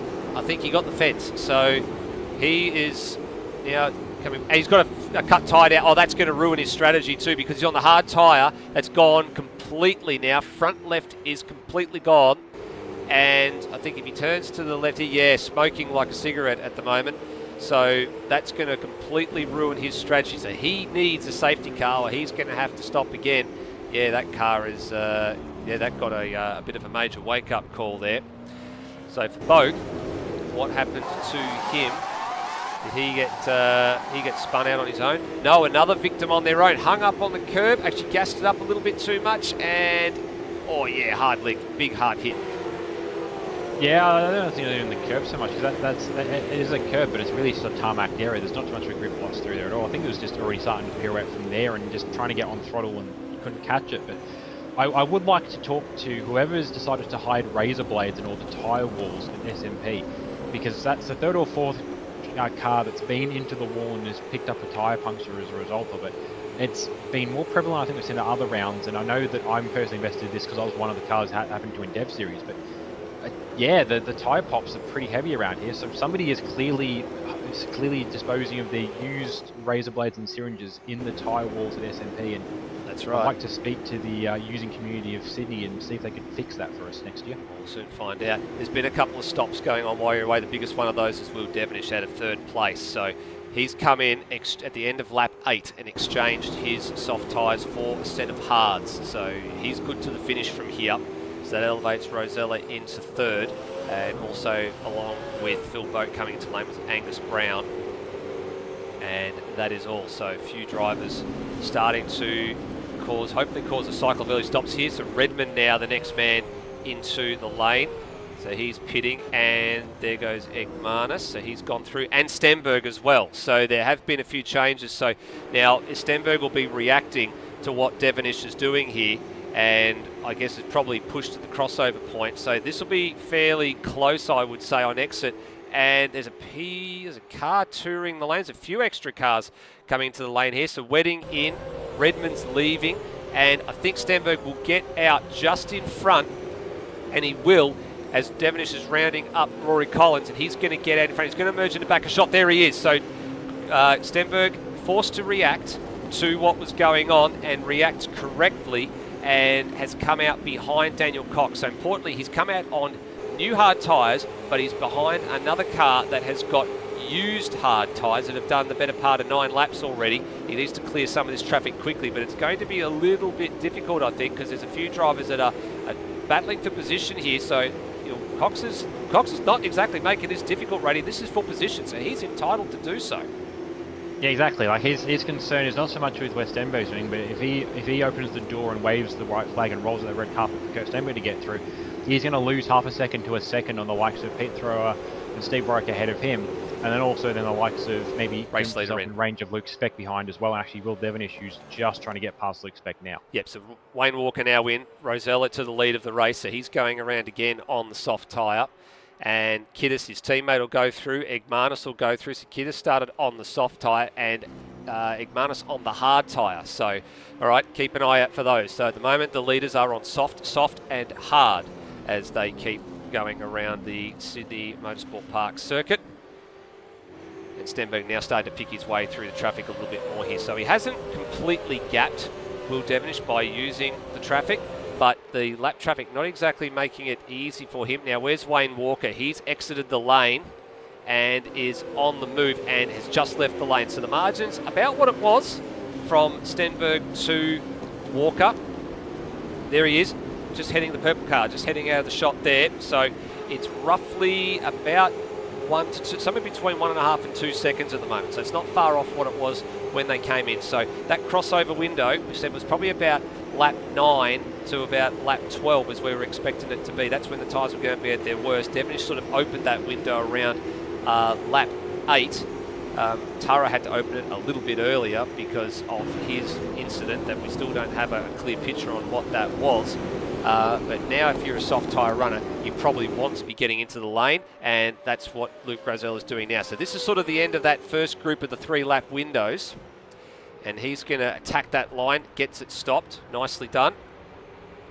And then Alex Kiddis the same. So, yep, there we go. So that's the soft tyre runners that probably needed to make that work. That's as far as I go. Kiddis very, very generous with the pit lane speed line. He left a lot of margin for error on the table there. That might actually be rather costly, I think. He probably lost at least a second or two doing that. Quite possibly, yeah. But I've already seen one driver come into the lane who looked like they momentarily got caught out by the 60k an hour sign before going back and checking and actually getting themselves down to 40. It was Aidan Williams, who's been through the last couple of laps. But yeah, very much trying to play it careful. And again, as I mentioned, you could lose a second or two, but you could easily lose 30 if you go the other way. So it is probably the smart bet, even if it's going to make his life a little bit harder in the second step. So all the front runners now are on the harder tyre. So everybody from Egmanis all the way down to David McDonald. So top 7 on the used rubber. Then you've got Wayne Walker 8th. He's on a new set. Rutledge in between himself and Stenberg. He's on a used set. And then a few drivers that are behind the cars that have come out in the sort of in the back end of the top 10, the leaders. So 8th on down to 11th. They were the effective leaders of the race. But on screen here, you've got Lockie Lock in 5th. Then you've got Callaghan. You've got Boak, who's a lap down. And then you've got, who else is in there? Dave McDonald. And then Wayne Walker is picking his way through this group of cars. So he's got to be rather careful now because he's on that newer set. But he's also got to be able to make time. That's the important thing for him. He's got to be able to maintain that lead over Stenberg because Stenberg can see him now. There's no cars in between the two of them. So for Walker, passing it's not the lap traffic, but passing the positional traffic and maintaining his advantage is quite key at the moment. These drivers are not making it easy for him, which again, as I say, they're very entitled to do, but you're going to be very, very lucky if you don't loop the car doing that. That's going to put a fair old load through those tyres. The temperatures are going to have shot up now, and the rear right already cops quite a nasty hiding here because of the drive off some of these corners. So Walker with a bit of a hair-raising moment there, exiting the final corner. Yeah, very about slow as you want to be getting in a Gen 3 car before you start risking before you start making a spin across a certainty. A little bit of contact there with McDonald. McDonald, you know, he's on the slightly more used hards, but he's still got plenty of life in him. He's still doing he's got similar car potential for pace. And McDonald's definitely going to make them earn it, which is going to probably be more costly for Walker than it is for McDonald in doing this. He's losing the Stenberg's right there now. Callahan in front, but yeah, Stenberg's right there, and actually is at risk of backing Devonish into this fight as well. Yep, he's definitely at risk of backing him into this fight. Oh, finally Walker sides up the inside thing, but that opens the door for Stenberg. So there we go. That's a very, very awkward situation. That's what we were talking about, the traffic situation. Oh, Walker's gone! He's gone, he's gone! He's whacked the fence. Is he going to come on and grab another car? Devonish lucky to avoid Sotu McDonald. My oh my, what was that? Walker doesn't know what has happened. He's gassing it up and he's getting going here. Wow, that was probably one of the ASR moments of the year, I would think. Let's have a look at that one, because that was a wild moment, and I think it was all on his own. So let's go back. So this is the pass here, up the inside of McDonald. That's fair. And then the wedge was made. So that little bit of contact made the wedge, and then Walker was slow on exit. So Stenberg through in a flash, and then this. And I think this on his own. So off the curb, gassed it up. Yes, tank slapper, grabbed a fistful of opposite lock, pancakes the wall, and, boy, if you will, Devonish and your Damon McDonald, you've just got to go buy a new set of strides. You do, yeah. I've seen a few of those moments before, once or twice in real life as well. I've got a very nice photo sequence that I think is hanging on someone's pool room wall at the moment still, of a sequence of shots of one of the Formula 4 drivers from Victoria from about 2018, locking the rears and shooting backwards through a gap that was about Formula 4's and a cigarette paper's width wide, between a couple of his mates down at turn 4 at Phillip Island. It was a similar sort of thing right there. It was just the luck that the car was going backwards rather than sideways through that gap, because if it was going sideways, it was going to collect someone. We were going to have a repeat of, I think, 2014 or 2013 Supercars at turn 4 at Phillip Island, but just about worked out. A little bit of a spook for, I think, Rory Collins, just with where Walker ended up rejoining. I think he had to go out of it a little bit, but Walker's back onto it now, and he's back onto the back of Pete Thrower, but he's lost quite a lot of time in all that, and he's lost quite a bit of tyre life, I'd imagine, well. And then there were two, so that leaves Stenberg and Devonish as the two sort of effective leaders of this race that have got to get a wriggle on and keep moving. Now, drivers that are around them are still ahead of them. They have Lockie Lock in 5th, Higginson 4th, Smith in 3rd, and then Liccardo 2nd and Egmanis 1st. So they've still got to stop at some point and take the soft tyre compound on. And I'm sort of looking at it going, they're probably going to be, that window for them is probably going to be about lap 17 to 20, I would say, is what they are looking at. So when you go back down the field now, you find Wayne Walker in 14th after that little excursion. Locked in here, right behind Peter Thrower, who in turn's locked in behind Luke Speck. Now, these drivers haven't stopped either from my math. Oh, and there's more contact for Walker, and he's pancaked the fence, and through he goes, through the gap. So, was that just getting a little bit too ambitious? And, oh, there's Walker's teammate, Redmond, and Redmond stopped really early, in that earlier sequence of stops already, so I don't know what's happened to him, but he's like sort of well fallen down the order, but there are drivers in between that are yet to take service. But for Walker, he's just had another wild moment. And we go to the old ASR Paint Doctor replay here. So exiting turn 3, up the hill, down the hill, and I don't think Peter Thrower was expecting Walker to be where he was. I think he's moved out. He's moved out without even realising that Walker was there. So yeah, that was purely an accidental bit of contact. And Walker, I think, very much, he felt like some of these guys watching along at home didn't quite catch the first time he did that, so he went and did it again, a lap and a little bit later. It's put him onto the back of that train again, so it's the second time that he's been around Rory Collins as a result of shooting a gap and running off the track in the last 3 laps. But he'll carry on, pick up some more pace, try and get back up through the field, and it's going to be definitely going to be an interesting race for Walker. Remember, maybe not the biggest points haul, but he's kept himself busy. He's kept himself busy. Yeah, he's kept himself entertaining the audience here at Sydney Motorsport Park as well. So a little bit still to play out here, waiting on the last sequence of stops to come through, and we're expecting those in the next few laps or so. These two on screen definitely got to stop. The SES Esport Dark team. So it's SES Dark, I should say. Sideways Esport Dark. I always sort of get them a little bit muddled up. And we've been having a big joke about this during the year. I guess it's been the running joke, hasn't it, Rody? Because we've had the dark cars have got predominantly dark liveries with the predominant black against the white. The light cars have the predominant light colours against the black, but then they've gone and done the inverse on a few occasions where light was dark and dark was light. So yeah, makes me see what else they're going to pull out of the bag later this year. Yeah, this is the problem with naming your team divisions after something to do with their cars. As soon as you run an alternate livery, it tends to go out the window. So. That's right.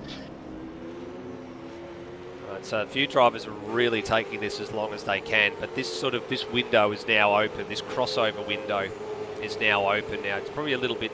9 laps is probably the most amount of laps you want to do on the soft tyre. But it's now a case of drivers that have pitted on the soft tyre versus the hard tyre.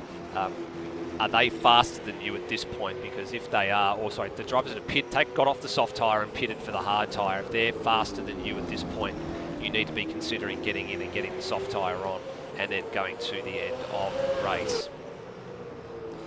So for the drivers left in the field to do that, Egmanis, Liccardo and Smith, and then Locke, Higginson, Callaghan, McDonald and Rutledge and Cox and Thrower. I think they're the main ones. And I think Luke Speck probably and Rory Collins potentially as well. And then that's going to cleanse the field and put everything back into some sort of a correct order.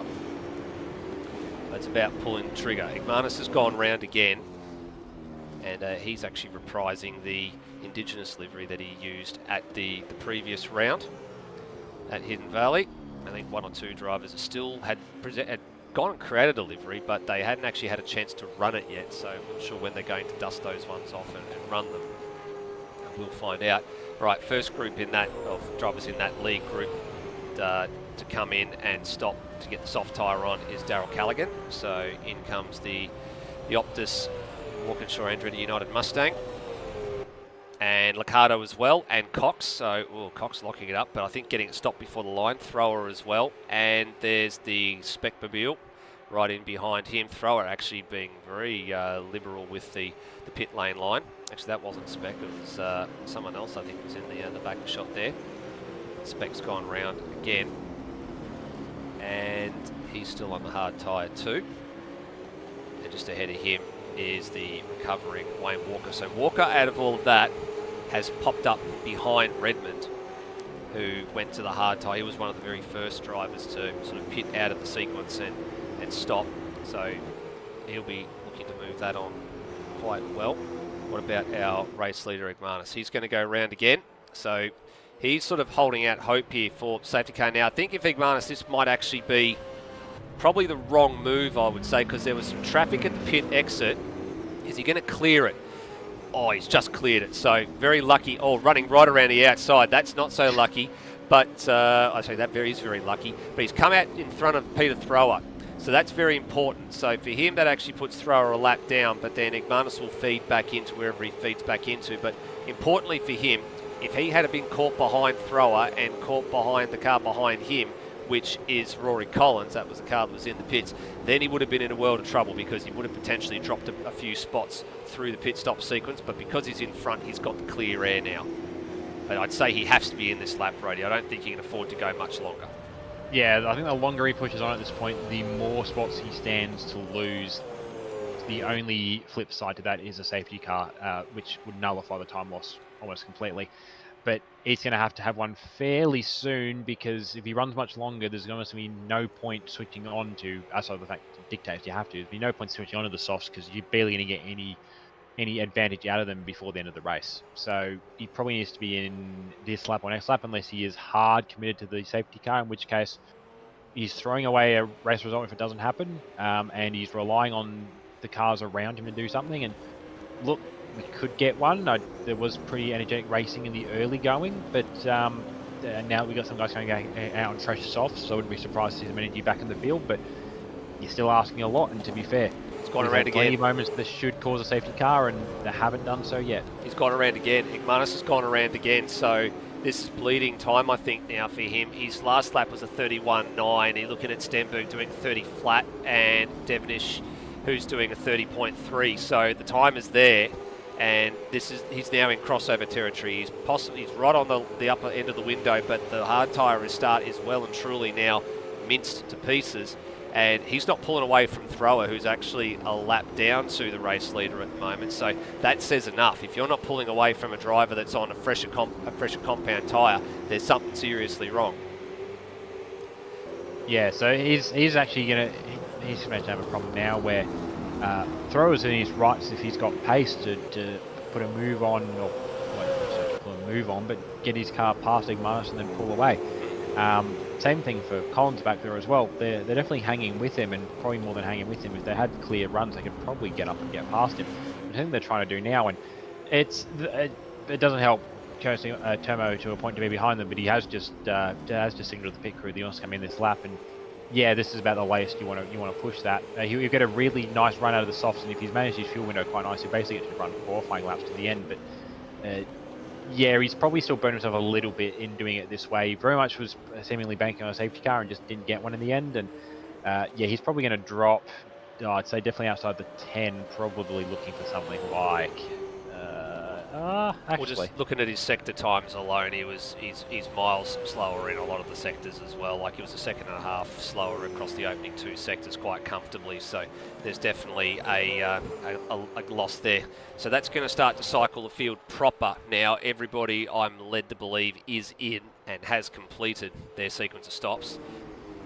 So Stenberg leads the race from Will Devonish. There's the margin, first to second, 1.7 seconds between the top 2 pair. There's Igmanis in third, so he's going to lose third to Rosella, who's about to go through the shot at the bottom of it now. There he goes. So for Redmond, where's he? Coming down the front straight with Walker in tow. This is going to be very close between the Mustangs and Igmanis, and in fact they're past. So that was the key decision point there. Igmanis waited a little bit too long. He'd done the hard work. He'd got himself up into what was effectively would have been 4th place, and there goes Walker, there goes Redmond, and there goes a top 4 finish for Igmanis. He just waited a little bit too long, probably 2 laps too long, Rhodey, and then he's lost the 2 places. But importantly for him, he's got the soft tyre, and he's got fresher tyres than the cars in front, who are all on the hard tyre now. So he's done an inverse strategy. What's he going to do with this? Has he got something that he can challenge these 2 with over the next couple of laps? This is the entertaining part that we like to watch when it comes to a mixed tyre strategy situation. Yeah, if he's able to get something out of, if he's able to get the full use out of those softs, get some really good laps in here and get some clean laps going and keep it on track, he's probably at a good odds to get past both Walker and Redmond. His biggest problem though is they're battling each other, and there's some more. There's some more incidents going on here that we're just keeping an eye on there, and it's Daryl Callaghan who's become the innocent victim in all of that. There was a bit of push and shove going on, running up through towards turn 5. So we'll go to the Paint Doctor replay. We'll have a little bit of a look at this because there was a little bit that went on. If we cut to this, you can see Callaghan and Higginson there. There was a little bit of a dive. You'd see in the bottom of the shot, Wedding with the dive down the inside there of Lockie Lock, and that checked the pair of them up a little bit. And then I think Lock around the corner here, and then Callaghan. As they checked up, there was a contact between Wedding and Lock, and then that checked Callaghan up, and he had sort of nowhere to go in that one, and sort of had no choice but to really hit the anchors and just pray to God that he wasn't going to end up in the fence. Absolutely, yeah. That was just a couple of curious moments just with where the contact has played out between the cars tonight. But yeah, it was interesting that just with where I'm going to guess for Lock, just Wedding trying to carry slightly tighter line, or just getting to the throttle a little later than Lock was expecting, but that checked him up, which then checked him back up into Callaghan, and Callaghan, even maybe just from a lack of experience with these cars, wasn't able to get to the car as quickly as he probably needed to prevent even a partial spin there, and unfortunately off the track he lost a little bit of time as well. But what that has shown in all this as well is, you mentioned him in that battle, he's been quietly plugging along, but compared to the last race, finding my desk before I continue to talk, it's over there somewhere. There it is, there's the wood. Higginson up to 14th, he's having a good little run up there. He is. We just saw Igmanis go through on Tim Redmond, who in turn he'd also dispatched Wayne Walker earlier in that lap as well. So there's your soft tyre offset against the longer hard tyre runners. right there in effect. And Egmanus now back through to 4th place. So it didn't take him too much time to make that happen, with now 4 laps to run. And you mentioned Higginson. Well, he's really much locked in combat here with Lewis Wedding. He's actually just gained a spot because Locke just had a little moment on the run between turn 8 and turn 9. And Higginson on the softer tyre is harassing Wedding here, who's on the harder tyre. So this is always a difficult situation in sim racing or in real life racing as well, where you have this tyre offset. You have 2 different cars driven by 2 different drivers on different compound tyres. One is very, very sticky and quite quick and has the grip, and then the other one has done the better part of 15 laps on the race. There is quite a disparity, so picking your way through is, it might sound simple enough, it might sound simple like driving off a corner and that, but you've got to be able to set that move up. You've got to be able to tailor it like there, so you've got to be able to drive out of the corner like Higginson did, and then use that grip and be firmly up the inside, but you've got to be very careful doing it. And he sort of made a little bit of a wedge for himself there. I would crisscross here. Nope, I wouldn't do it that way. I would have crisscrossed and gone to the underside and been down the inside at 6, because now he's just opened up the gap for another car that's on the soft tyre and Locke to have another go at Wedding here. And there's mirrors. Mirror. Yep, there's mirror covers going flying and stuff here. So this is starting to get a little bit ugly. And some contact there, a little bit of side-to-side contact. And through goes the Xbox Mustang. Oh, and there's pirouettes going on here, and Higginson sneaks through. I'm not sure what that was for Wedding, whether that was a lock-up or what, but I don't know. Yeah, that was really interesting. Definitely a bit of willing driving around the pair of them leading up to that, but that was really peculiar. I'm going to hope for Wedding's case that was a lock break, because he's just come steering right down the inside. Locke had really no chance to do anything about that. He just got plump spun around. Wedding's continued on in 17th. And, let's have a look at that some more, actually. Let's have a look at that some more. So here's Wedding's on board on the roof cam heading down into turn 6. There's Locke up the inside. That's where the mirror cover went flying. So they're side by side up till this point. This will tell the story. So Locke down the inside there. Wedding's a bit far back at this point, and then on the dirty side, and yeah, it's hard to tell from that angle whether there was actually a lock break or not. If we wind it back, it's well, I hate to say it, but it's very late, but the evidence is kind of damning. Yeah, there is a lock as he gets to the grass, but that's kind of a guarantee that you're going to lock the brakes once you get full brake pressure and then touch the grass. But yeah, it looks a little bit perhaps that maybe Lewis felt he was kind of hit checked out of the position, the corner prior, which he kind of was, but I think Locke was far enough up the inside, and just Wedding turned in, and just there was a car there, and so it naturally sort of picked up his car and shifted it over. They've put themselves back into order. They're going to have another crack at this over the next couple of laps. We'll see if the same situation has a different outcome. Yeah, that's one that possibly is going to continue on after the end of this race. Yeah, I'd say so. There'll be some talking between teams after this one. So Higginson was the beneficiary there, shot through the gap and very smartly got himself up into 12th place. He's got nobody to race with though, unfortunately. Cox is trying to mow him down, but he's also on the soft tyre, which is about the same age as Higginson's anyway. The next battle group is actually ahead of Higginson. It's just up the road, actually by about 2 corners. So it's this one here, Liccardo, who is on the soft tyre, trying to hold off Aiden Williams, who I believe, Rhodey, correct me if I'm wrong here, just from the side shot, is he on the harder tyre?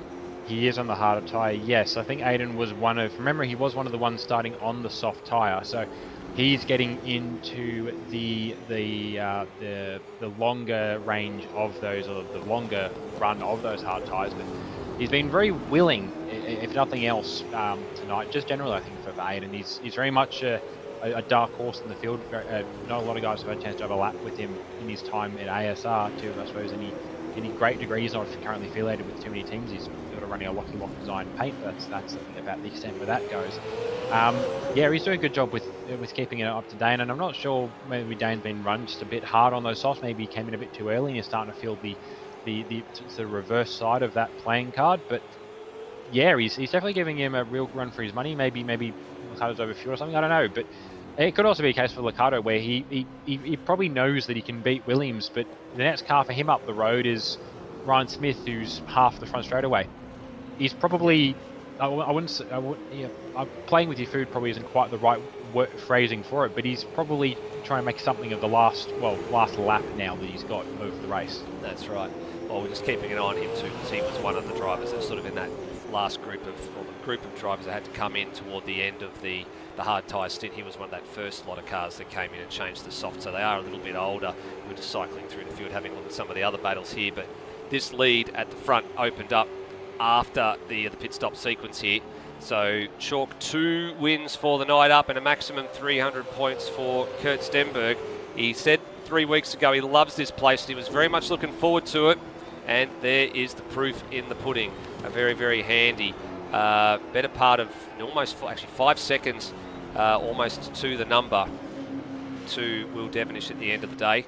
Third for Luke Rosella, so podium on return for him, but he definitely would have wished that race one would have gone a little bit better and didn't have to fight his way through, but 20th through to third, take nothing away there. Absolutely stellar performance for him.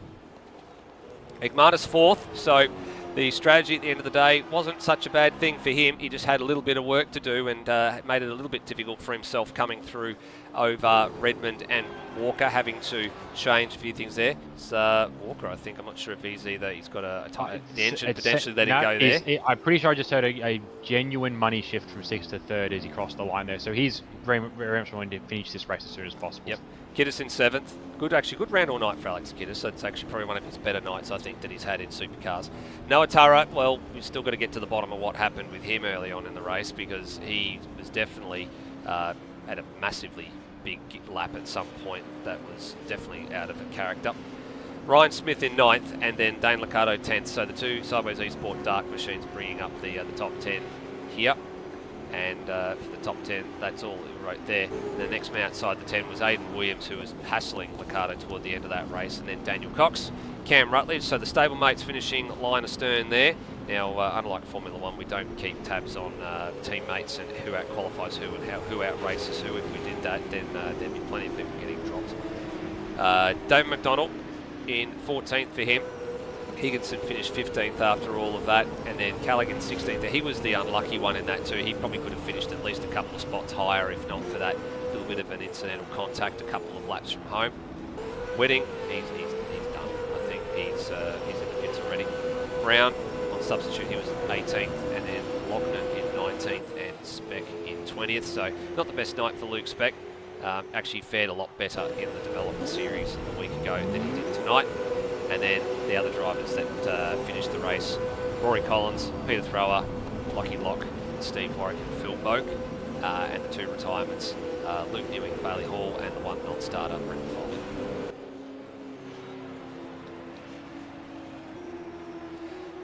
So I guess Rhodey's now in a bit of a situation here. He's trying to work out who we're going to bring up for a chat and have a discussion with, as all the drivers are slowly making their way back to pit lane. There's a few drivers that are in there already, and some that are coming around the final couple of corners. Heading down the front straight here, but 15 and 16 were the race numbers tonight. So out of all the races that are left on the Supercars calendar, there's only a handful more left to go. Well, it's hard to think that we're at round 7 of an 11-round series. It's gone very, very fast. So 2 races to come for Surfers Paradise, the Gold Coast, 2 for Long Beach, 3 for Taupo, and 2 for Adelaide. So yeah, there's not a lot of in terms of races themselves. Add those up together, 2, 4, 6, 9 races left in the season across the remaining 4 rounds. Yes, there is a rather large gap in the middle between round 9 and round 10 because of the Enduro Cup season that's going to take place. And the development series have got a couple of extra races that they are going to partake in as well.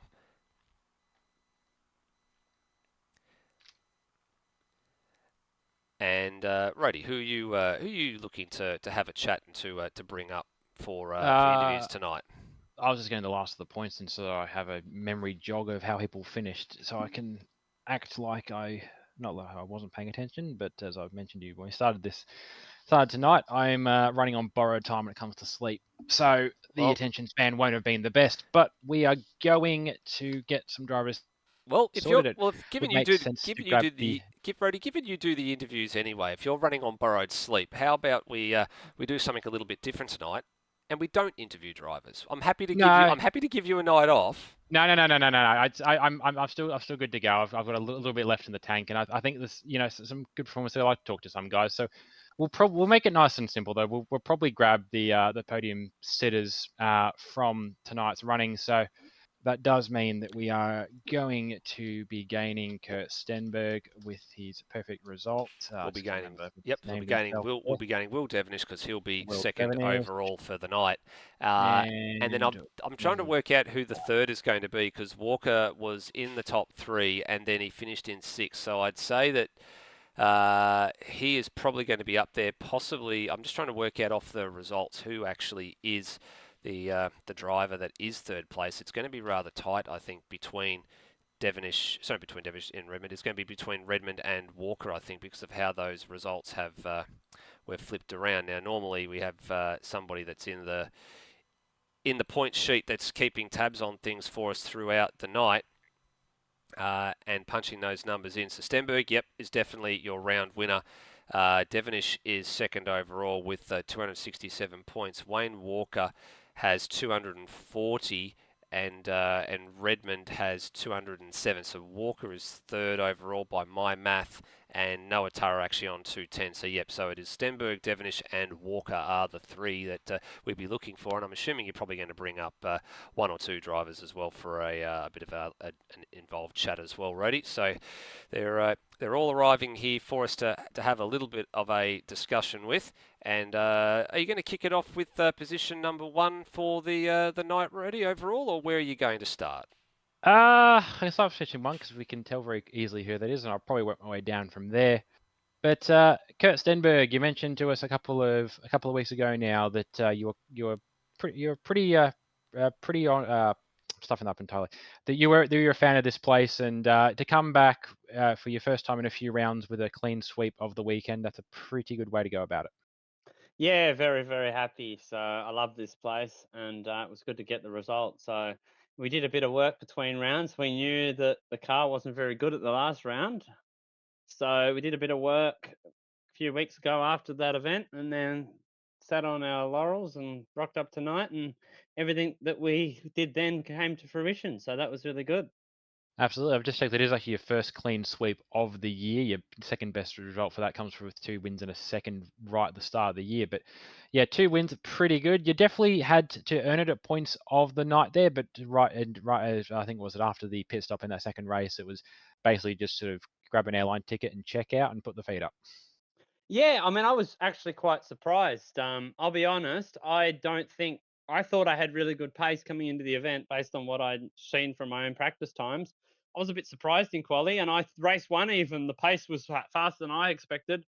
I still think we have a bit of work to do on the soft tire. With pace wise, we just got kind of lucky how we managed it. I think we tacked at the right time to get us into the first position. But second race, I was surprised everyone ran the same strategy up the front, but it worked out well. Like as soon as we I did no testing on the hard tires. Admittedly, I was worried about the soft because I hadn't raced on them all year. But as soon as we put the hards on it, the car was a rocket. So it's excellent. So that's what won us the race. That and managing the traffic after the safety car. Safety car after the pit stop. I feel like we did a much better job of that than what others did, and that's how it's been when we've had to do that in past races, and it's what helped us. But very impressed with my pace at the end of that race. I didn't think I was the fastest driver here tonight, but at that last few laps, I definitely had the pace still. So promising. Absolutely. Well, yeah, a brilliant haul of points, and that's going to help pad out that lead in the championship. Last question then, coming on to the next round in the championship, we're swapping a very, very nice permanent wide open street circuit for the tight, twisty street circuit of Gold Coast. What's your thoughts? I've done well there in the past, and I tend to do well normally at street circuits, but I don't know. I'll be honest, I'm going to SMP in real life. I get off a plane 2 days before that event. So, yeah, I don't know how much prep I'm going to be able to do for that, and I also yeah, I don't know how that one will go because anything can happen there. So, but hey, look, it's sure to be interesting, that's for sure. Absolutely. Well, great work tonight, Kurt. Your first clean sweep of the season and really cementing yourself in that championship title fight. But we will catch you in a few weeks' time at Gold Coast. Thanks, guys. Alrighty, moving on to second for the round, and that is Will Devonish. Will, you did about as best as you could. You had a pretty good scrap there in the first race with Wayne Walker, but race 2 was a slightly easier run for you. Yeah, look, slightly on the back. We actually went into the whole round. We were all really unconfident for the track. We couldn't get a setup that actually worked. But we sort of came to the conclusion it's the car and the track combo, not really just the setup. So yeah, when we went into qualifying, similar to Kurt, we were kind of surprised we were so far up the field. And to be honest, I had a purple lap my last run. I could have probably pipped the one, but yeah, just cooked the tires on that lap. But yeah, race 1, we probably could have pushed a bit harder. We had slightly better tires than the guys in front by the end of it, so that's sort of feedback for later on in the season. Probably we're better on tires. We can probably push a bit harder. But yeah, race 2, Kurt really had it. Like, I thought I'd be pretty good on hards, and he was those tenths a lap better. So full credit to him, and really enjoyed the pressure tonight. Absolutely. Well, you talk about the team and how you guys maybe were unconfident, as you put it. But I do want to talk just quickly about one of your drivers, Kirsty Mars, aka Tommy, your teammate for this year. Pretty good run for him, 6th and a 4th, and probably one of the better results we've seen for him this year as well. Yeah, and really proud of how he came into tonight. I think he's had his confidence sort of battered around the last few rounds. But then, yeah, tonight he's really smashed it out of the ballpark, and it's been well needed for the points tally, I guess, for the team's points. Absolutely. Well, last question for you as well then, coming into a few weeks' time at Gold Coast, what's your thoughts? I don't like Gold Coast very much, but I didn't like this track either, so we'll see how it goes. Yeah, as Kurt said, it always brings interesting racing, so yeah, looking forward to the shenanigans that will happen that night.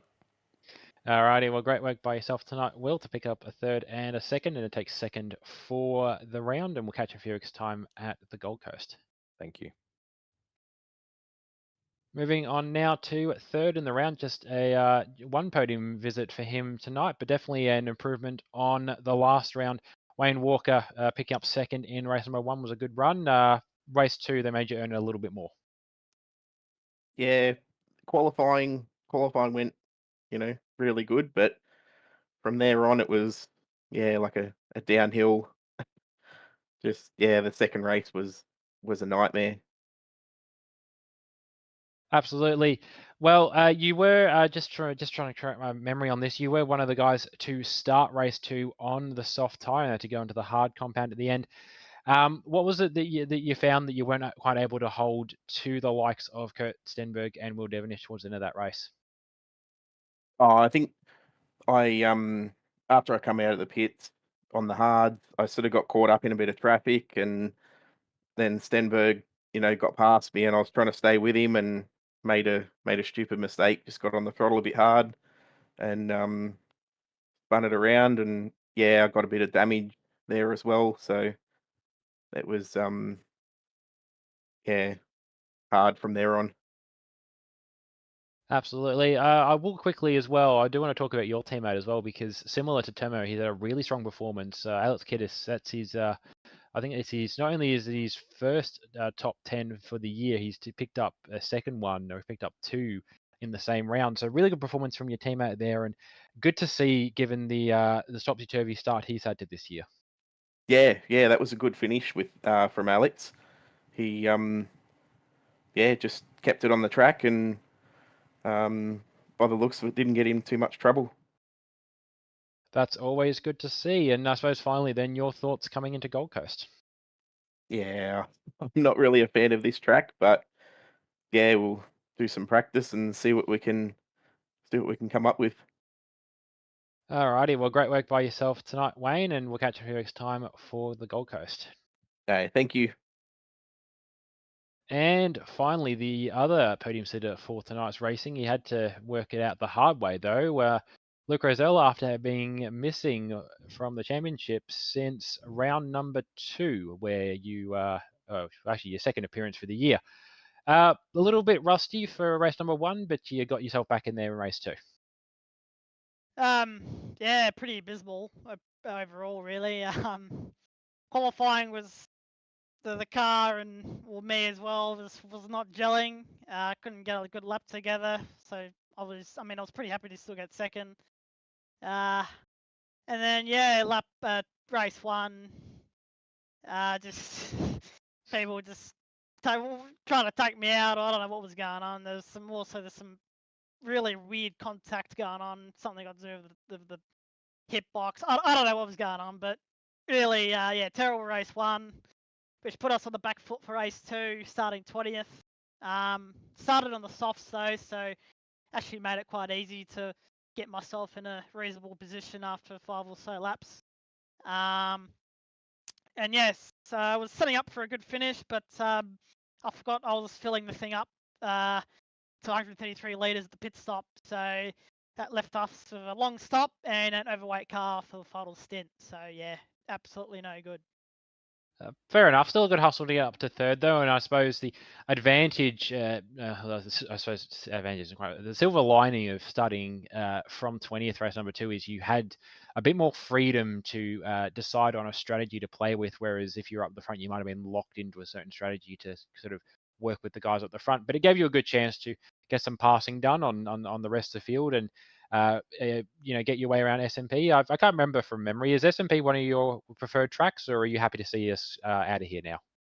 Happy to see it out. I don't like the track, but I've actually performed pretty well in the past here. So yeah, I'm very much looking forward to the next one if I can make it at Gold Coast, being a street circuit. So yeah, hopefully I can, but who knows. Absolutely. Well, yeah. So we talked about Gold Coast. So is your plan to be racing, or will we have to wait and see? I work shift work at the moment, so it really depends on if I'm working or if I'm not. But to be sure, 100%, I will be taking a night off for Long Beach. That's fair enough. Yeah, that will be the round after Gold Coast, and that will be an interesting round as well. It's as the international round and the real wild card for the season. I don't think too many guys have seen too much of Long Beach unless they've been doing a bit of iRacing or doing a little bit of stuff on Forza. So yeah, that'll be good to see. But great to see you back on the grid tonight as well. Good to see maybe wasn't quite the night you wanted, but good to see 2 Pixel cars out there on the grid again. And we will catch you, I suppose, when we see you next. But hopefully it's in a few weeks' time. Yep, cheers, Roddy. Alrighty, and that has been our podium sitters, and I think we're wrapping up quite nicely to end the night after this. We certainly are. Thank you very much, Rody. And yes, I agree with Luke Rosella's sentiments about Long Beach and yours as well. It's a circuit that not a lot of people have seen, but we knew, I think, coming into this, as soon as Long Beach showed up on the calendar and we saw it, then the word was like, yeah, Luke's not missing that race. We knew he was going to be making that race for sure. So yeah, that's 2 rounds from now, so 6 weeks away. It'll be rather interesting to see how all of that works out. Aside from that, that is racing done and dusted for the night for us. So in 2 weeks' time, the development series on the Loose Sim Network channel will tackle the Gold Coast Street Circuit. In 3 weeks, it will be the Supercars' turn for a pair of races. So thank you very much for watching, everybody. Please drive safely and see you next time. Bye for now.